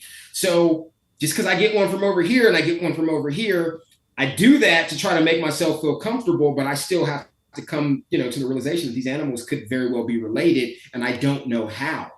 And so I'd have to test them, or I'd have to take this red spitter, breed it to a black neck spitter. They're both nausea, but they're different species, and then breed it back to a red spitter to try to offset some of the DNA. But then that's hybridization, even though it's a breed back. And this is what we see today with a lot of these Frenchies out here, and a lot of these American bullies and things like that. They're breed backs. They've been bred to get a color and then bred back to get the look of the dog that that's not supposed to come in this color by standard. There's a lot of paper hanging going on. So that's been an issue with me as well, is working with inbred animals, like certain species. I don't care what they say. I don't want to mess with them. I love rough scale pythons, but I'm not touching them because all the animals exist from 5 animals that they call, and I don't know the ratio and I don't know how they were bred, but I do know that a lot of people don't know how to create a breeding program. So that makes me very hesitant to get into it, because I know no matter what, even if I buy animals from Sweden, they're still going to be related to the animals over here. I know that for a fact. Yes. Yeah, so it comes down to, if somebody wants to start a breeding program, they need to decide, obviously start with the species. What species are you looking for? And then if you're trying to create, pursue a morph or a look, you could do that. Or if you're just trying to replicate the wild type, you have to go out and find animals that are healthy and from a place that you trust, and probably hopefully a place that you can see a pedigree or a bloodline from, or a genealogy from, in order to make sure that you understand which animals you're getting. And one other thing that you had mentioned to me too was, one issue that we see in the reptile trade a lot is people will go buy animals to breed, and they'll go buy a pair, which is a brother and a sister. Right. And then that's their foundation. And that's the foundation. And then a lot of times they like the breeder, specific breeder, so much that they're like, oh, I got all my stuff from him. I know dog guys that do that too, but it seems to be a little bit more honesty in the dog community than the reptile. I've gotten people just to hang up on me, or, they'd be real nasty when I ask them, are the animals unrelated? I'm like, what's your issue, dude? Like, I'm paying for them. So I need to know. I need to know what I'm getting, and like, it's just like with buying wild caught animals, don't lie to me. Let me know. I'm used to wild caught animals. I prefer, even though I don't think that we should be just stripping them from the wild, but we definitely need fresh blood. But if I had a choice to start lines, I would do it with wild caught animals, more wild caught than more captive bred. Yes. But some of the guys in captive bred, they don't want to tell you, certain things that may, like, did you, like, I just need to know so I can know what I need to do. Do I need to get, what kind of meds do I need to have on hand? Like, what have you done? And I know we talked about this. There's like guys on Morph Market that are like bringing in wild caught animals, and they're like, yeah, basically, if you're not willing to treat them as the buyer, then you shouldn't buy the animal. And I'm like, well, how come you're not already treating the animal? So you're in your house, So you're housing wild caught animals in your facility or wherever this is that probably have parasite loads and things like that. And that's that's like me. That's like you coming to me for a puppy and it doesn't have any shots. Yeah. Like if that's my responsibility as a breeder to make sure that until that dog leaves, that he is up to date on everything. He's healthy. Yeah. That's my responsibility. Like if anything that I have ever imported for myself or for anyone else, I don't care if, I specifically like, hey, can you get me this? And I get it for them. I'm still telling them, yeah, but the animal's not going to leave here until I know that it's healthy on my end, because I'm the one that I brought this animal over here for you. So in my opinion, it's like, how dare you list animals on Morph Market and then say it's up to the buyer to treat the animal? So basically, I buy the animal from you. Who knows how long you've had it and how long the disease that it may or may not have, or the parasites that are may or may not have been festering. And then I get it and it dies a week later. Yeah. But you've had it for 4 months and you could have treated it and you didn't. Like, and that's why you see some of these people, they're not selling their animals. Because I'm like, well, the average moron can read this ad and be like, nah, I don't think I want to mess with that animal. You know what I mean? It is cheaper. It is a nice animal, but it's saying that, but again, Dylan, it's like, if we can't follow the rules, simple rules, like I think Morph Market isn't even supposed to be selling wild caught animals anymore per him. So if we can't even follow stuff like that, it's like the guy from the zoo told me, man, you're going to be hard pressed to get anybody to, keep any bloodline records. I can't even get the guys here to do it. And I pay them to do it. Mm-hmm. So it's like we say things and we don't do them. And then we wonder why certain things happen. And then, we've talked about this before. All of that stuff leads to irresponsibility. It makes it easier for us to get things banned and taken away because we still are looking extremely responsible. Being a part of being responsible is also breeding responsible. It's just not just keeping responsible. Like that is, and awareness for everyone around you. I mean, there were just 2 bills in the same state where they're like, yeah, we're trying to ban everything and limit certain dog breeds and this, that, and the other. And a lot of states are saying that. And we talked about this before. They just need to get it on the books. And you'll see that eventually these bills are going to start passing and they're going to go, man, there was nothing we can do. Well, there was never really anything you can do. The only thing I can tell you is you better get what you want while you can get it. That's what you should be doing. And, really, we should all kind of get off of Instagram and all that stuff with our animals, at least. Now I lost my page again. I don't think I'm going to make another one this time. I don't think I'm going to get it back either. So I that's like I'm in prison. They're like, do you want to appeal the decision? I'm like, appeal? What is this? This is like prison. Yeah. Like, nah, dude, it's fine. This is your platform, man. I'm tired of getting treated like a crony to use your, you can post all this stuff that is like outrageous, but if I say the name of a song that has a certain word in it, I get blocked or I get flagged. Or I'm like, dude, that's crazy. Like, I'm a grown man. Can't keep doing this to me. Yeah. You know what I mean? Like, I'm not, this is okay. You can keep the website. I'm good. But I mean, this topic is crucial for the survival and the creation of animals and true bloodlines. It goes back to a conversation we had about some documents that I showed you from like the early 90s. And I showed you how many animals came into this country alone was like over 1 million in 1 year. Actually, I think it was like 10 million. In like 90, from like 92 to like 98, there were just millions of reptiles that came in. And it's like, well, most reptiles live a good deal. I guarantee you a lot of those reptiles are the blood from those reptiles is probably not even around anymore because of the lack of proper breeding programs. Like, just breeding animals isn't enough. Inbreeding your brother and sister pairs is doing nothing for the animals, like in any way, shape, and form. And it's you're like I said, you're making dumb animals. If we were to establish early breeding programs in the 70s and 80s, proper ones, there would be, like I said, there would only be a need to grab maybe 10 or 15 wild caught animals here and there every couple of years, because you already had brought in 10,000 carpet pythons already, or 10,000 Solomon Island tree boas already. that's more than enough animals in any ratio to never really have to bring anything over. I just showed you simply how to create one bloodline. You do that 10 times with 10 sets of unrelated animals. You've got 10 bloodlines that you can seemingly outcross or cross within each other. Like you could literally take a male from one of these, and if you had 10 different charts like this, let's just say 10 different animals that you've done this to, 10 different animal bloodlines you've done this to, you could take a male and breed it to any of the females. So if you got 10, you could take male 9 and breed him through 1 through 8, basically. No problem, because they're totally unrelated. That's starting a whole new bloodline. That's the possibility of start. Then you could take 5 and breed it to everything that it's not related to. Then you could take 4, and you see what I'm saying? Like it's on, and that's just with 10. That's with 10 lines. And the offspring will be the robust genetic. It will be the robust animal that you're looking gene, for. Line bred, distantly line bred. Exactly. You will have your proven type, your reproduction.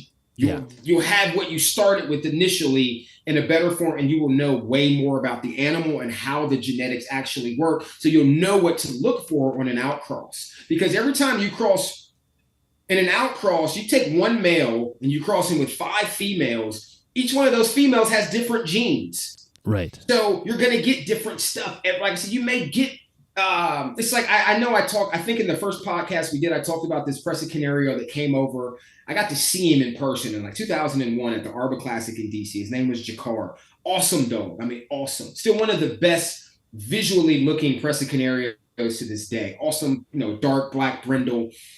But he was off of a outcross scatterbred litter.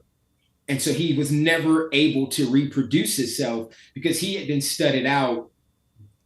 No one really wants to give the real number because it's so ridiculous, like how many times they made this dog draw sperm or how many times he was studded out. Like it's in the hundreds. And out of all those puppies, he never came back. He might have, like I said, the dog may have looked like him, but he didn't act like him. Or may have had the body, but he didn't have the head. He had the head, but he didn't have the body. He had the temperament, but he didn't have anything else, or because you can get females that look like males too, which, so you really have to know. And if you're starting with scatterbred animals, which is generally how most people are going to start, unless you can really find line-bred reptiles, which is going to be very, very hard, you're going to have to learn those genetics. And like we said, if they say the average maturity rate is 3 to 4 years, then it's going to be 3 to 4 years for every breeding, like we said. So it's going to take you 12 patience years to do that. And these people, they don't have patience. They don't want to wait. It's just too long. Like fame, they're like, oh, I need fame right now. You know what I mean? I can't wait 12 years. Well, then you really don't care.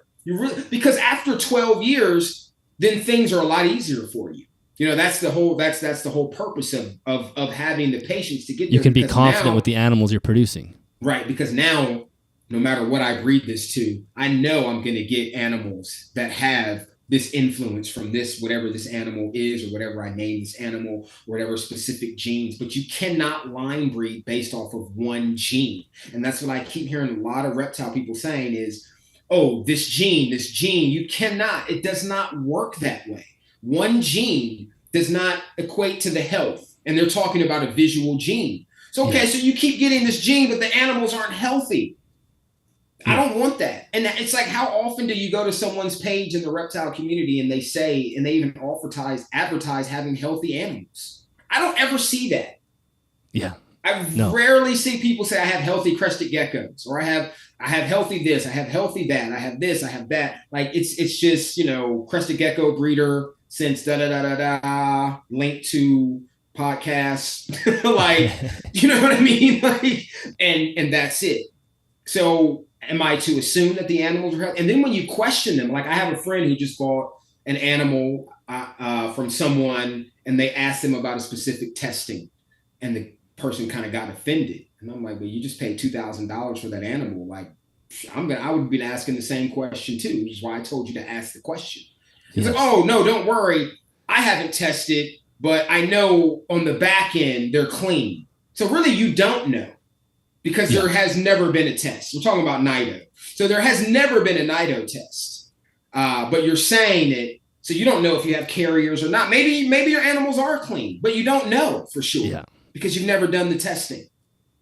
Exactly. So you can't, if you see, I don't know how far you follow Dan's channel, but he just did all the Nido testing on those green tree python babies. Like he just kind of like stuck his foot in the market with that because very few people are Nido testing anything that they're selling and advertising it on top of that. And Dan just brought all those animals over here with negative Nido tests. Obviously he wouldn't bring an animal over here that had a positive Nido test, but people over here are saying that it's a government conspiracy all the way to they just don't care and they're not going to do it. So like Dan kind of just set the bar with that, and we need more of that. Unfortunately, the probability that we'll get it is very low. It's sad. Yeah. No, I think that's some great points. I mean, there's a patience issue. I mean, you see the same sort of thing in horse racing. A 3-year-old horse will win the Kentucky Derby and then he's studded out for the rest of his life and just creates other horses that are nothing like him because he was scatterbred in the first place. And the fact that he was a fast runner at the Kentucky Derby doesn't get passed on to his genes, but people want to make the Kentucky Derby horse now. So they stud it out. So why don't we talk about just how to do this, like creating a breeding program, giving some steps and some pieces for people to cling on to if they want to go about this, essentially creating a program that includes patience to create animals that are healthy and robust and do well as a pet, which is what we're trying to do here. Right. So obviously, like this chart is going to be super important for that. So anybody who is very interested, like I can send this to you as well. This is very important for that. But there's a lot of more elements to it than just this. Like one, the minimum that you can even create a bloodline with is 3 animals. That is the minimum. And it can be a 1.2 or it can be a 2.1. But ideally, you're probably going to start with totally unrelated animals. If that's going to be your bigger option in trying to find true line bred animals, unless we're specifically talking about dogs or something like that, which would be a lot easier because that's something that happens a lot more commonly than in the reptile community. But a 1.2, to keep it simple, 1 male and 2 females. Like I said, that male has to breed both of those females. You're also, like I said, your feeding regimens are extremely important. Housing, what you're doing in the environment. Do you have fake plants? Do you have real plants? Do you have a mixture of both? Like, how often are you misting? How often are you feeding? What are you feeding? Like feeding animals frozen thaw. Like I hate it. I do it when I have to, but I try to make it like 25% of the time. It's like in wintertime, if I can't get certain things, like I'm usually able to get a lot of quail because my neighbors are falconeers. And so they breed them for their red-tailed hawks. So I can usually get them pretty cheap from them. But sometimes they don't have them. So, I will source that out for like a duck or a chick or something like that, something else that I can get. But that's important, like what you're feeding your animal, how you're feeding it. Like I like to replicate, and it's really how, in my opinion, how stimulated, how intelligent, how wild do you want these animals to be or to be represented? Because if it's always expecting for the cage to open or to be brought out to feed, then that animal is like really becoming dependent on you.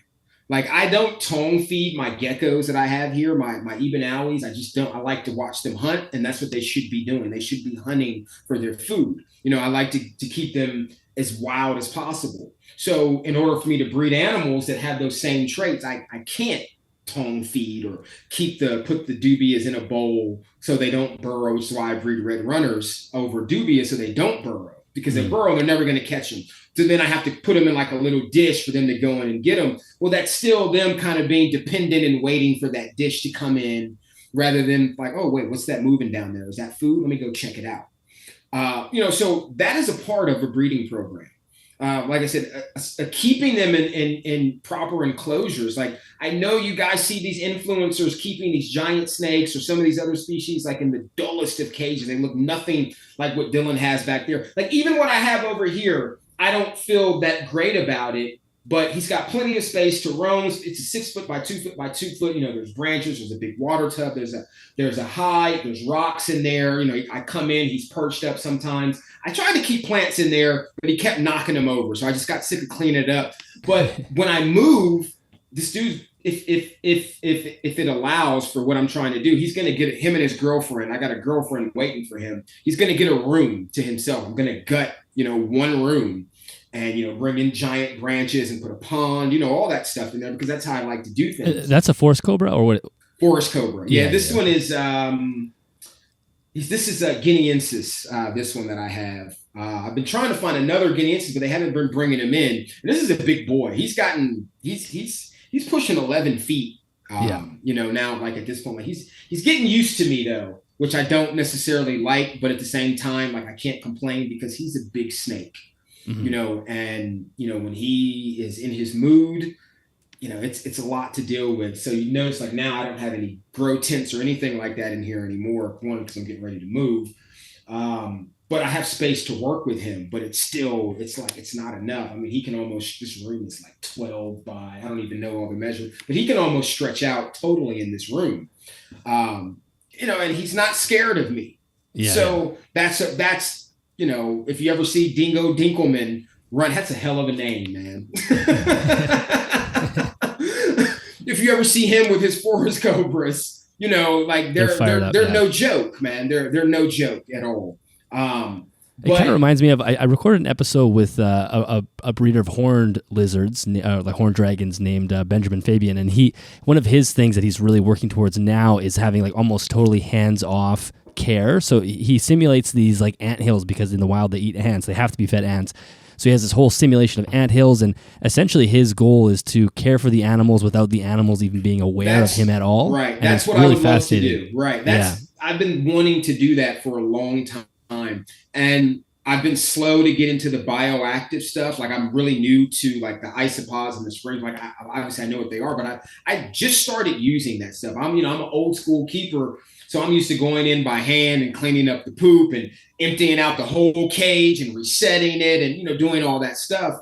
But now I've been, I started with like a few springtails, and now I have like 1, 2, 3, 4, 5, 6, 7 tubs of springtails, like hundreds of isopods in here now, so now I'm like, really like, let me see how this stuff works, but I want to see how it works truly before I put it into effect, because honestly, I really can't call that naturalistic. And this is also some of the people that goes into effect with your breeding program. How is the animal living?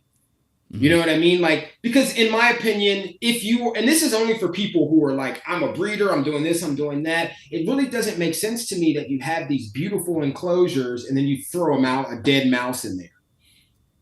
To me, that kind of defeats the purpose. Like make him hunt, make him think, some stimulation, like that's just how I see it. But people do that. And I'm just like, well, I don't really think that works. But I'm like the guy you just described. Like I want my stuff to be as hands-off as possible. Like I don't really want to mess with any of my stuff unless I absolutely have to. Yeah. So in order to do that, I have to design environments that can truly work for themselves. Like I remember you did that episode about, are we really doing bioactive? And I really agree with that because, there's like so many layers under the grass that we are not providing, and so many things that the sun does and the wind and the rain that you just can't simulate it in nature. Like ideally, if I lived in the tropics somewhere, I just built giant enclosures outside. Yes. Yeah. And do it that way. Like the guy in Costa Rica who's had, like, in my opinion, some of the greatest success with the Bolin's pythons is because they live outside. And you've seen people here who continuously try to breed them in captivity, and it's just not working out for them. And it's been decades. So that should tell them. And even then, that goes hand in hand with the breeding program. Like, if something isn't working, then you need to go back to the drawing board.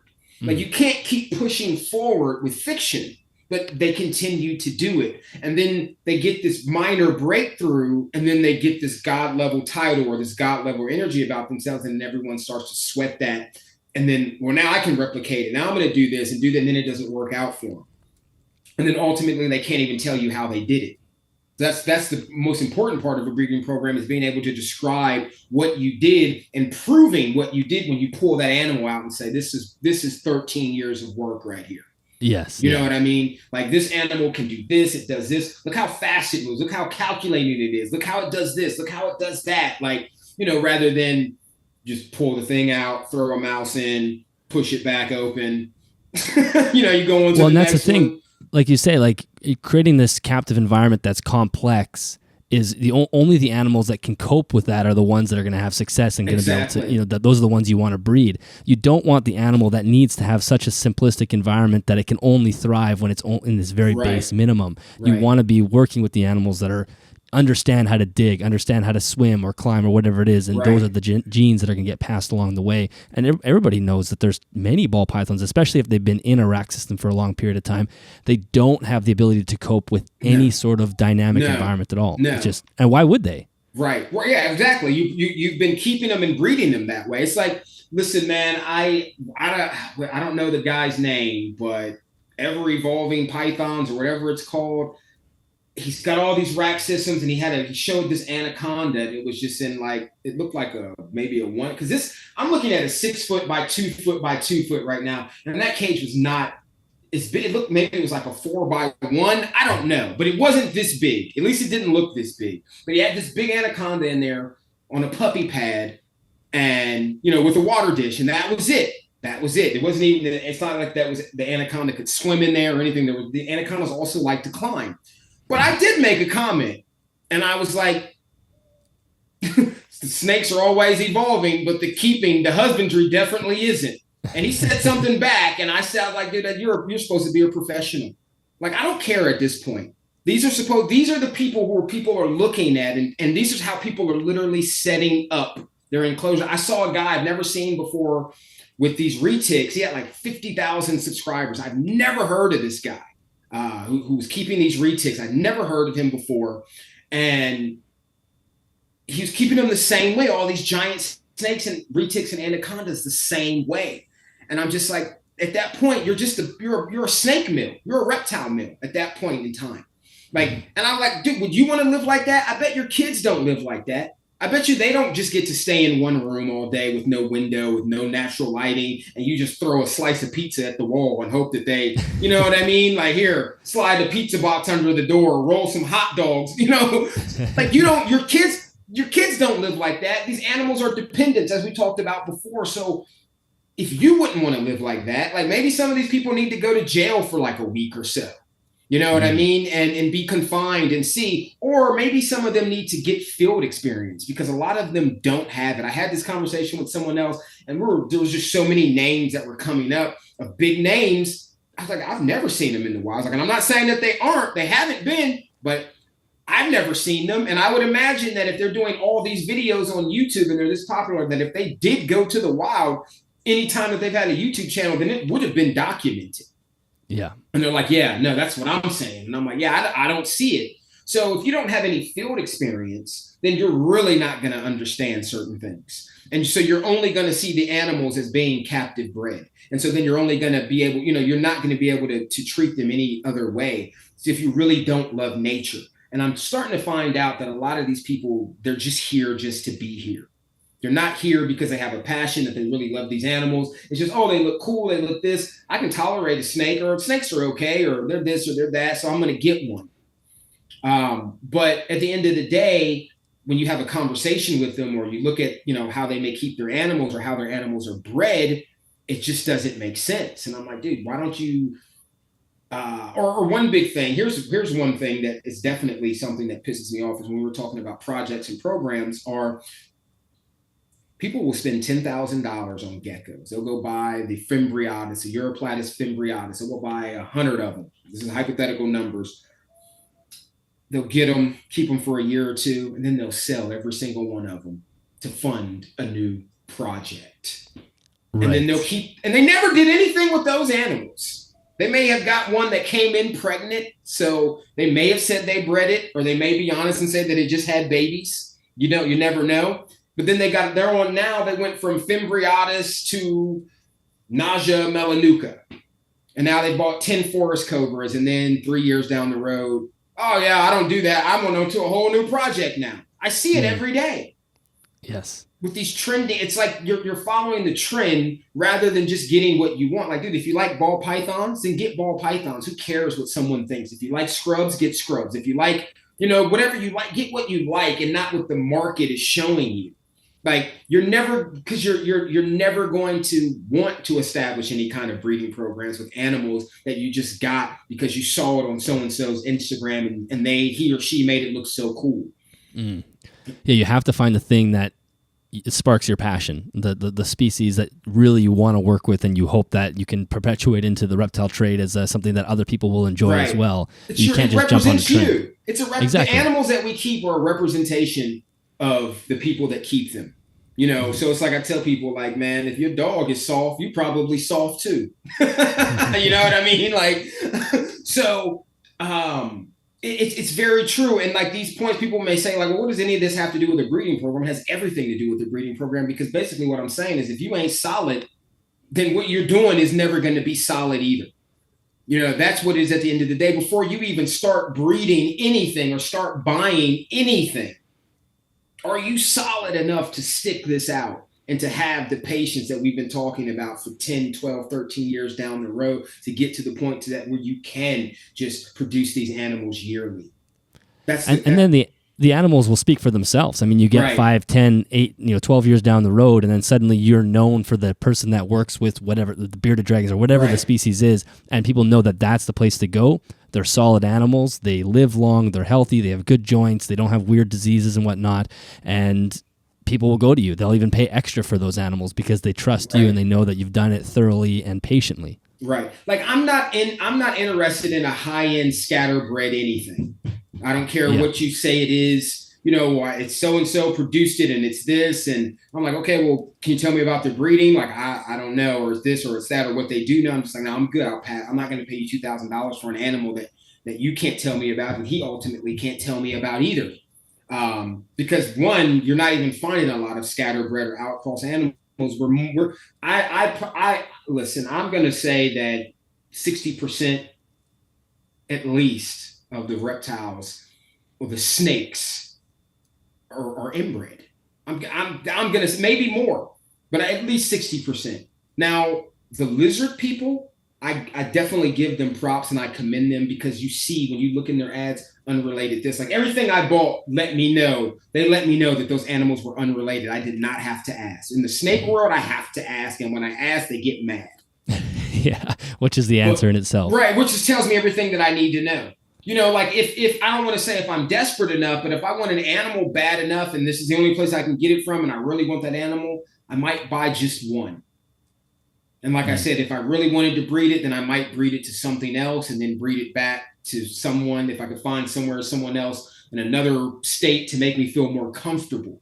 But yeah, the gecko people, the monitor people, they are definitely, I think, more geared towards having breeding programs, even though that I don't see all of them doing that, but more of them are doing that. Like the one guy that I specifically talked to, because I traded one of my Pressa pups for a pair of these geckos. So we talk all the time because one, that's an animal that I produced. I didn't reproduce because I didn't, I bought animals. And then here's another thing. While I have that in mind, you have to keep in mind that I had 4 presses here for breeding purposes. I have 1 dog here now, because you have to understand, like, I will go through 100 animals to get that one animal.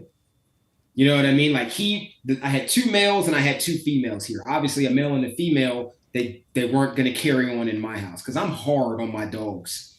I've been doing this a long time. So I'm very hard on what I'm picking out, and I know the Pressa very well. So if I see things that I don't like, after a certain age, which is why I keep pups, until they're about 3 or 4 months old, and I start to see things, I'm like, yeah, I don't think you're going to make it here. So now I have to make a decision on what needs to happen with this dog. Is it going to be soft cold or hard cold, depending on what I'm seeing. But yeah, if you're dealing with an animal that's like overly aggressive, or that's going to bite kids or whatever. Right, and I had that. And many people know, people are like, oh, did you keep anything? I didn't keep any of those dogs. I sold 4 and 3 didn't make the cut. It's my responsibility not to put trash out. And I've never put trash out. I've never bred trash. I never will, ever. I don't move trash. I don't. You will never know that I had it if that's the case. Because like I said, I pay so close attention to everything. Like I had Champa and his brother. Early on, Beerus was showing me, like, yeah, you're not going to make it here. You know what I mean? And Champa early on was showing me, like, I'm going to be here. And that's why he's here. And Beerus is not. And the same thing with the females. And you have to be willing to do that. In the dog world, they say, don't be kennel blind. And what that means is when you buy animals that you know are not supposed to make the cut, but you breed them anyway because you spent $5,000 on it, and you just, you're trying to recoup your losses. Well, I guess in the reptile world, we don't see a lot of that because, one, there are no competitions for reptiles. Like reptiles don't go catch hogs. They don't protect us from intruders and things like that. Whereas we have these dogs that are actually working. So I need a dog that does. If you call me and say, hey, I need a dog that does this, and then I sell you a dog and then it doesn't do that, you're probably not going to come back and you're probably going to tell somebody not to buy a dog from me. Yeah, if it's not being a guard dog. Right. That's the problem. With the animals, we have to take the standards that nature has created for us. If the green tree pythons are supposed to be up in a tree, then they shouldn't be on the ground. If they're supposed to be this color, then that's the color they should be. If they're supposed to eat this, and this, then that's what we should try to feed them. But we're dumbing them down. Everybody gets mice and rats. Everybody gets crickets. I hate crickets. So anything that I can do to get away from crickets, I'm going to do it. Plus, I bred a lot of animals: birds, rabbits, snakes, frogs, turtles, dogs. I bred a lot of stuff. I can never get crickets to breed. And it's probably so simple, but these roaches, oh my God, like I've got thousands of them already and my colony isn't even that old. But, so for me, that was a win-win because I'm like, crickets, forget these crickets. They stink, they're this, they're that. They die off quicker, whereas these roaches are more nutritional. They love them. Like in between feeding, sometimes I'll run out of feeder size roaches. So I'll go to the pet store and I'll get, like 2 dozen crickets just till I can build back up. They don't go after the crickets as fast as they go after the red runners. Interesting. They don't. And they came off of crickets. Everything that came to me, they were being fed crickets. I put them on red runners within a couple of weeks of being here, and I noticed a difference immediately. Like they were, they just seemed a lot happier. They went crazy over. And I'm like, okay, well, because that's good because this is what you're going to be eating because I don't want to be dealing with crickets. Now, if you've got a live food source, you also need to be taking care of your food source. That is a part of a breeding program as well. What you feed them also, that goes into their system. So if you're feeding your prey items trash, then that's ultimately going into your animals. So if you're buying feeders from these big facilities, most likely they're feeding a commercial diet. Most of them are feeding a commercial diet. Whereas, anytime I don't think I would ever breed rodents again. It's just the work and the smell. And if you've got a ton of reptiles and a ton of rodents, your day is nonstop. Yeah. You know what I mean? It's nonstop. But when I did, fresh fruits, fresh vegetables, grains, and things like that, not just dog food or whatever people say that you can do. Like, that's what you want to do. That's what you do over there. I don't do that over here. But with these guys, they get different food. Even my isopods and my springtails, carrots, red cabbage, potatoes, apples, anything that I have, bananas, and I switch it up. They don't get, they might get cabbage and carrots one day. And then I'm also doing, I like to push things to the limit.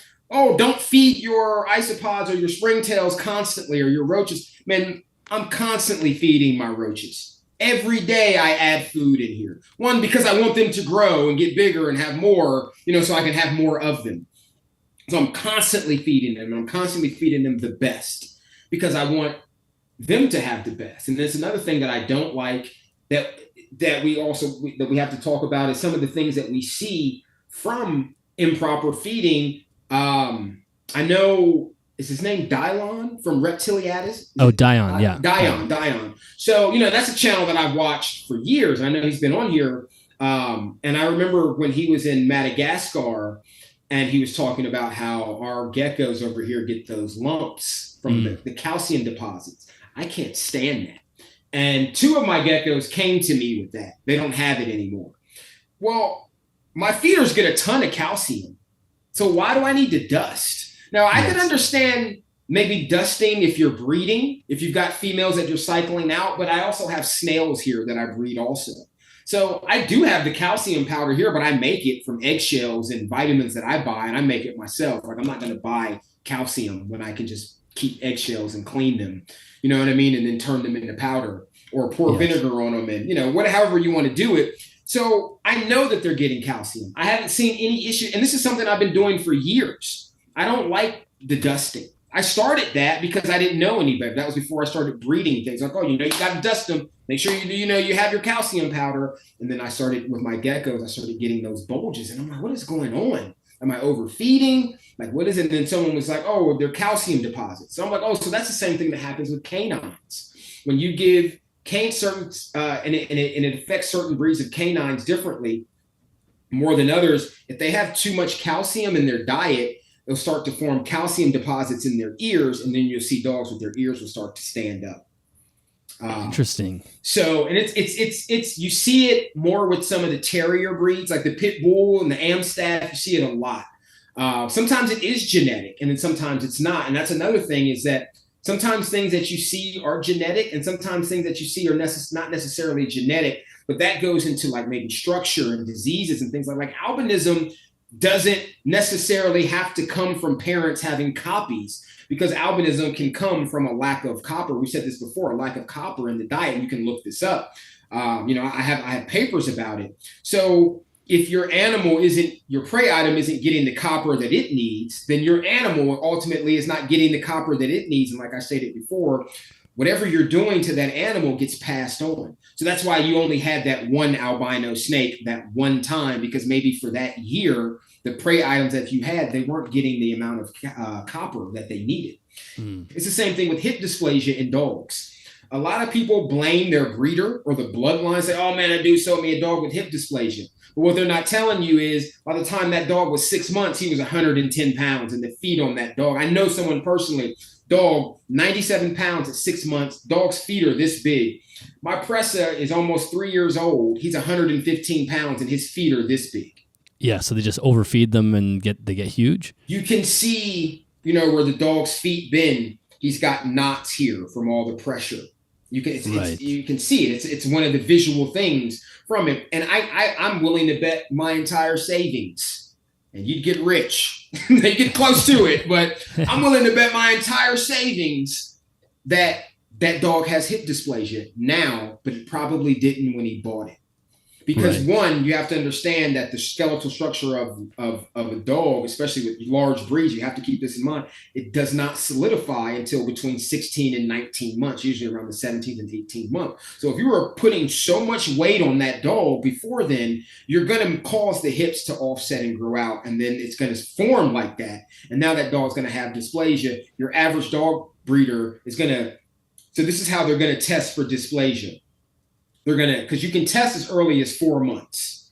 Most people, they're going to test that dog between 4 to 6 months, and most likely the test is going to come back negative. When I'm going to say negative, it's going to come back with good numbers. Okay, the dog's hips are good.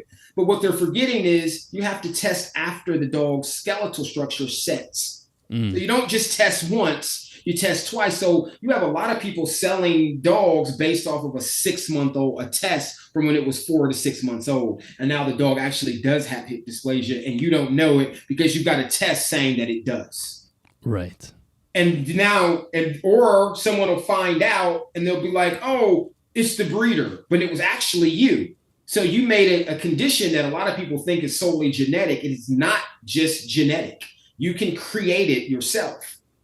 And the same thing with these mutations, because mutations it's a disorder. Disorder literally means it's lacking something. It didn't get something in the makeup process, in the genetic process, the RNA to DNA. The RNA and the genome forgot to communicate something to the DNA and the phenotype. So it missed something for whatever reason.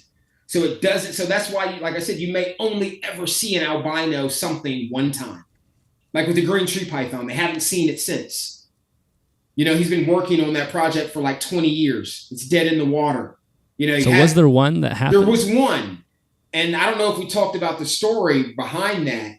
And this is in Greg Maxwell's book, The Complete Chondro. It was Dave and Tracy Barker, who are actually from where I grew up in Maryland. Before they were VPI, they were the Hartford County Reptile Breeding Center. And I had been down there a couple of times because there was a reptile show that was also in the same area. And so they moved to Texas and they bought like two 3,500 square foot houses, one for them and one for their animals. And so Trooper Walsh, who was like one of the pioneers of green tree pythons, like he got him to breed back in like 79, 78 at the DC, 79 to 80 back at the National Zoo in DC. So he was the curator there for a little while in the reptile house. So obviously they all know each other. So and people, you can buy the book if you don't already have it, and you can look up this story. It's in the book.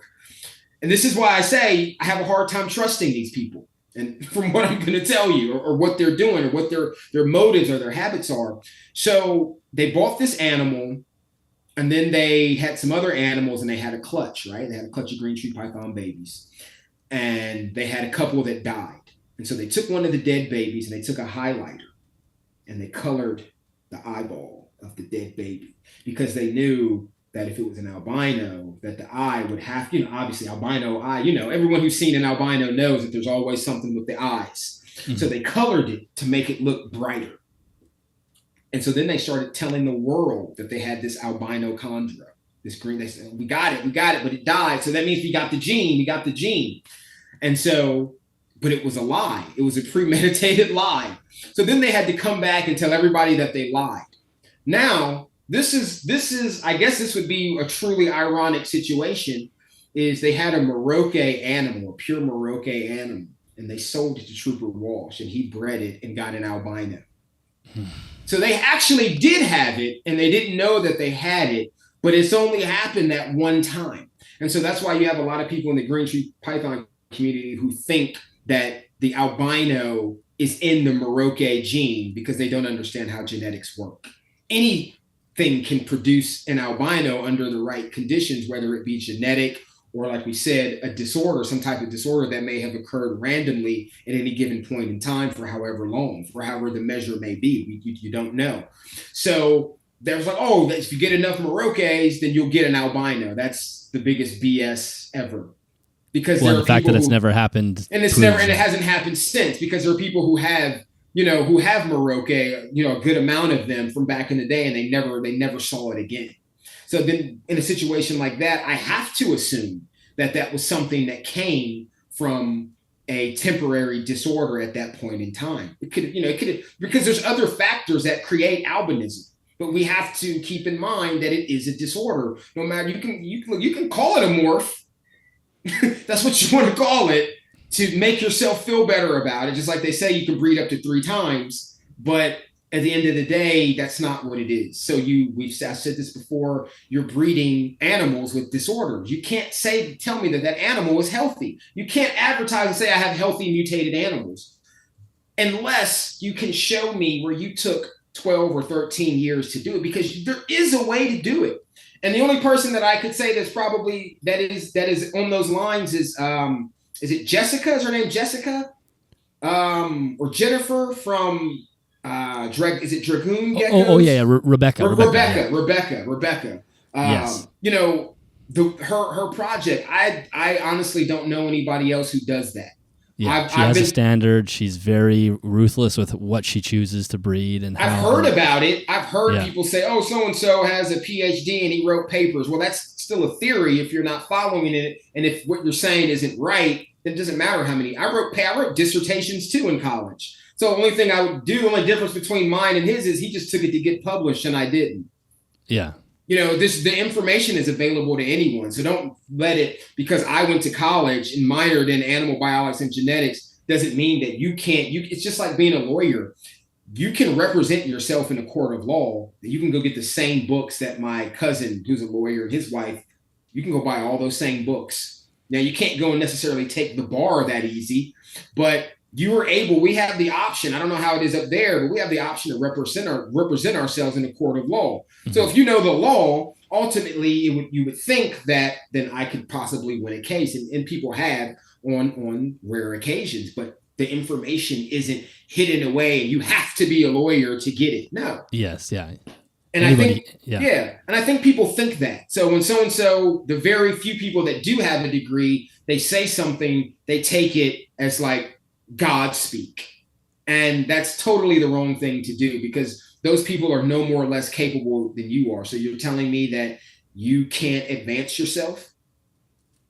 Because if someone is so much smarter than you, how the hell are you going to even understand what they're talking about if they're that much smarter than you? Because you ever meet those nerds who are like so smart that like everything they say is like gobbledygook?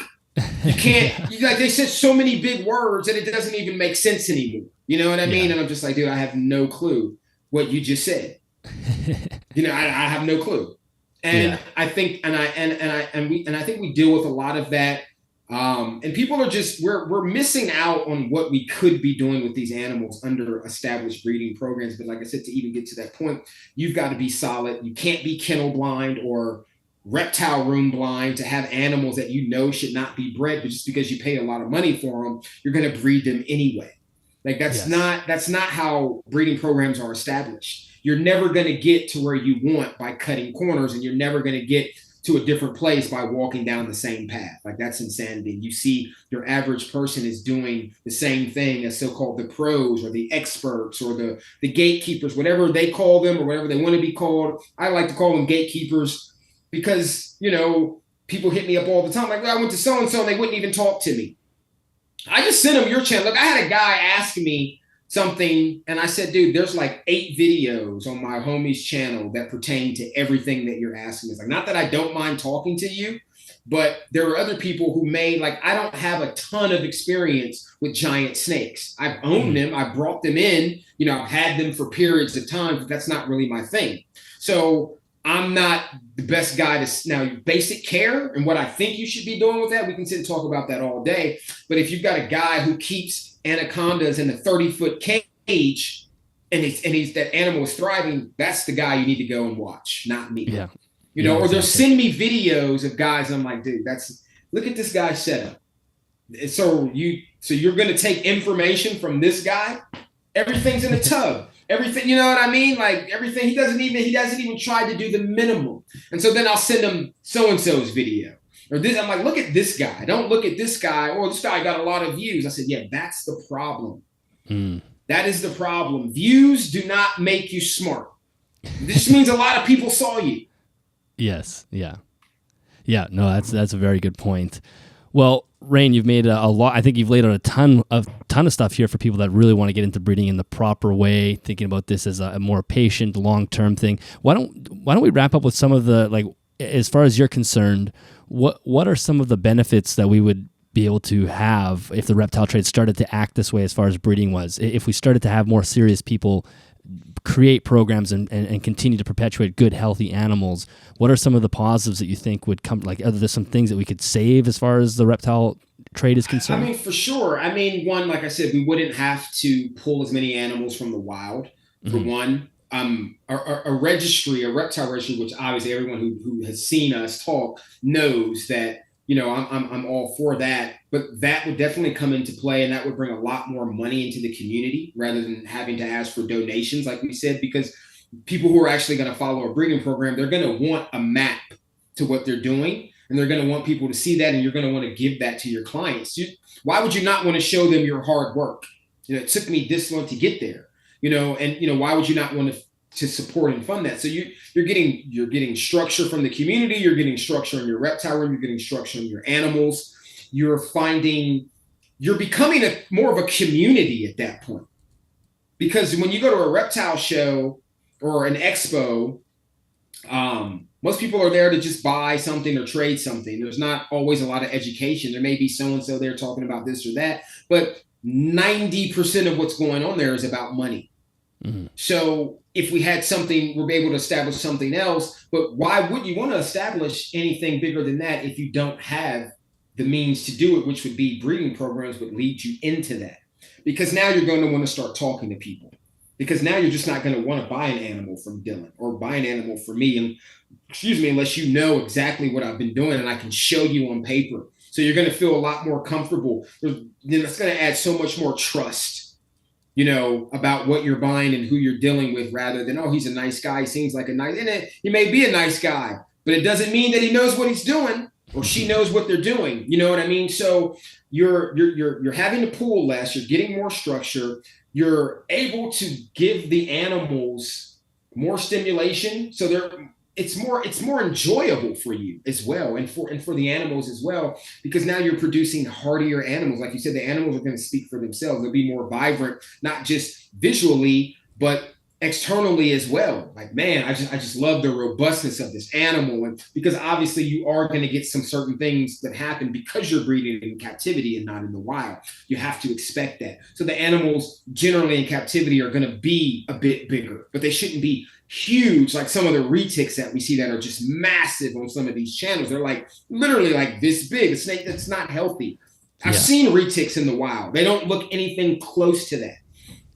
So there's more positives than there are negatives. Obviously, we talked about the negatives. You're gonna have to, know that you are going to get some negative traits, but it should not be as many as it shouldn't be equal. It should be more positive than negative. That's your goal. And that way, the more negative you eliminate and the better you get with your breeding program or programs, then you're going to start to see better results all the time. Reproduction is the key to where you know what you're getting every time. So I know what I'm offering you. And I have I have 10 lines and they're all different. And I bred this line to be, I wanted a little bit more size. Obviously, I kept health in mind because those are the most important things, is the health of the animal, because you don't want to breed an healthy animal. So if I know all my lines are healthy, so I wanted this animal to be a little bit bigger. I like the heads on these animals and the temperament. So that's what this line is about. And then, like I said, if you've got multiple lines with multiple traits and you're crossing them, so now they talk about the 10 gene ball python. Well, now you've got this one spectacular animal that you've massed together from all your lines that is superior to everything, that you've done, because now you've put all your hard work into one animal. And you're just like, man, this animal is amazing. And this is why. Like, you're going to be happier. They're going to be happier. You're just going to enjoy them a lot more. And then you can justify charging people more money. Totally. Dude, It took me 15 years to get here.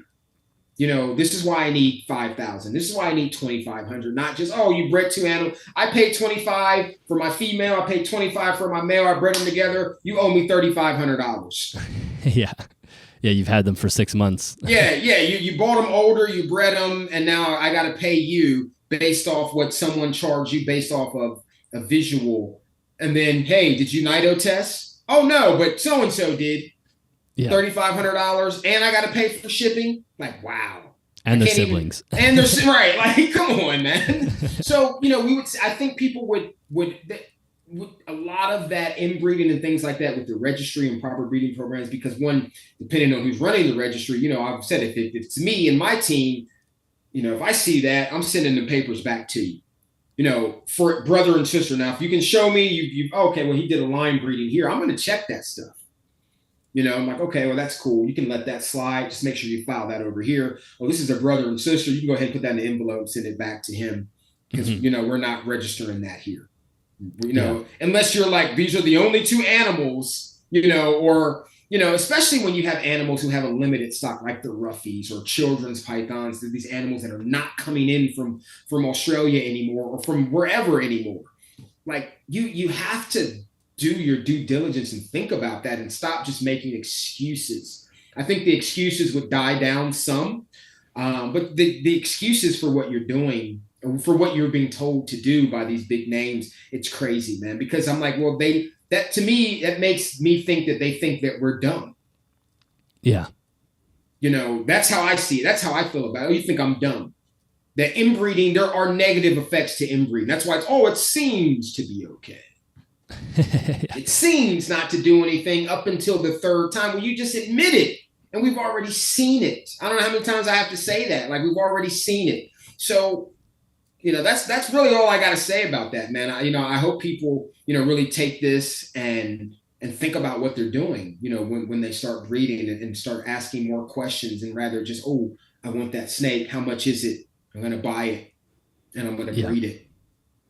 Yeah. I think you've laid it out really well here. You've really underline the fact that this is not just a weekend endeavor. If you want to get in, not everybody has to breed reptiles. You do not have to breed reptiles. Right. But if you're somebody that wants to do it, there's a lot of responsibility that goes with it. You have to have patience. You need to be it might take you a year to just prep, finding the animals that you're trying to find that are of the species that you want to work with or whatever it is. It's not something you can just jump into. And I think this really does lay it out really well. Is there anything else that you want to mention before we wrap up? I'll say this, and I can tell you, people, I know it's true. I talk to a lot of people, and even with my canines, my cousin bought one of my females from me, and I had actually was recommending someone else to him. Not that I didn't want him to get a dog from him, but he was at the time. I'm like, well, if you're looking to get something now, you go to this person. He went, he looked, he observed everything, because he's like me. He looked at everything. He's like, before I spend this money, he was like, no, I'm good. Because he keeps his dogs outside all day. He doesn't. I don't see him walking them. I don't see him working them. I don't really see him interacting with the dogs. He's like, I'd rather have a dog. I know what you're doing with your dog. I see you walking them. They're in the house. You up the litter in the house. You did this. You did that. Good diet. I want to buy a dog from you because of what I'm seeing. And that's what I'm telling people. If you have proper breeding programs and you have the right setups and the right feeding regimens, and you're documenting what you're doing, and you can health test and things like that, people are going to appreciate that more, and they're going to be more willing. You want to make someone comfortable with spending money with you. And I'm going to be more comfortable with that than you have the same snake over here in the tub. I'm like, man, I don't really want that animal. I'm cool on that, man. And this animal may be $500 more than the one over here in the tub. I'd rather pay the $500. You know what I mean? I'd rather pay the $500. That's just how I am. And also, if people keep saying, and people have been saying, this would be my last thing, that reptiles and birds are so closely related. And I agree. And if that's true, why are we treating reptiles with farm animal antibiotics instead of bird antibiotics? I order all my meds from an avian site. Like, they sell me Baytril without a prescription. Anything that I need, I get from an avian site. And it's been working for me for years just fine. So people, we got to think about what we're saying and what we're doing. Like, it just doesn't make, birds are related to snakes. Give me that such and such wormer. They have, like the Panicure or the wormer for birds. And I've recommended it to other people, and they have used it on their animals, their wild-caught animals, and it is going fine. This is how I do it. This is how, so I don't know if you want to mess around with it, but I do it like this. I've done it like this for 20 years, and it works just fine. I've never had an issue. So we got to start, like, if that's, like I said earlier, does science really matter?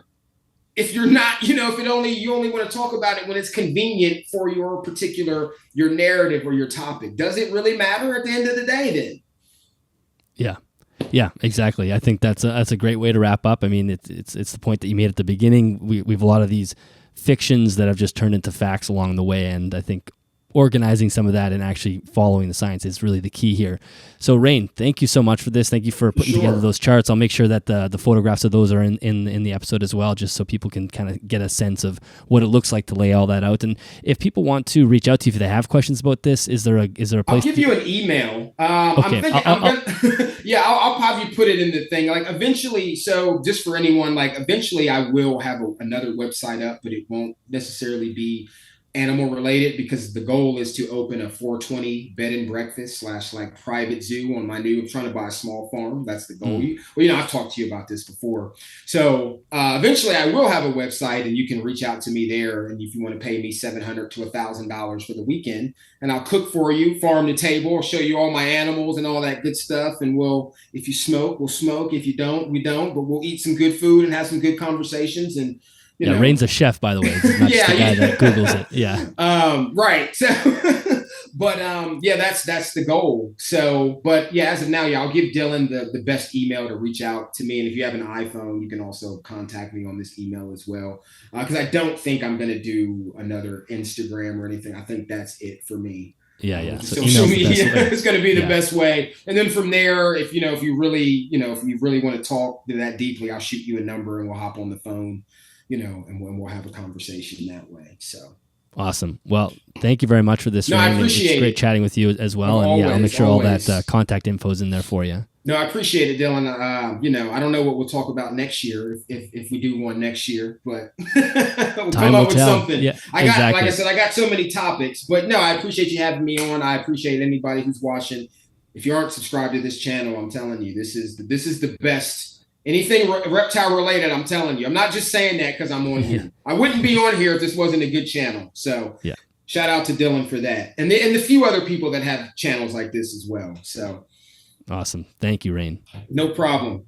All right, that is the end of that episode. Rain, thank you very much for being a guest on the podcast. Listeners, I hope you enjoyed that episode. Like I said through the intro, it's a very thorough episode. There's a lot of information there. So if you're somebody that wants to get into reptile breeding, it may be one of those things we have to listen to, at least listen to parts of it over a couple of times just to fully grasp it.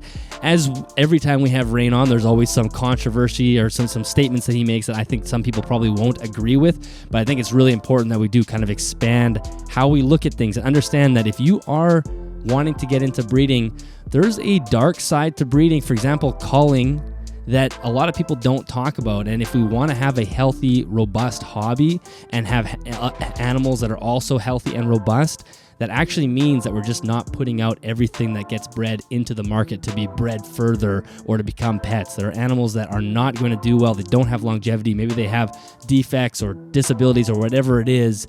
And anyway, that's just one aspect that I think is something that nobody talks about, that was an important part of today's discussion. Let me know what your thoughts are. I'm sure this will spark some conversation. So thank you so much for listening. If you want to add to the conversation, you can do that on YouTube, or you can do that on Spotify as well, which also allows for comments, and you can watch the video version on Spotify as well. Thank you so much to Custom Reptile Habitats for sponsoring the podcast. You can find an affiliate link in both the YouTube show notes or YouTube description, I should say. In the show notes, you can find it at animalsathome.network.com. You'll also find the affiliate link there. If you would like to join us over at Patreon, you can do that at patreon.com/animalsathome. And I think that is it for this episode, everyone. I will catch you in the next one.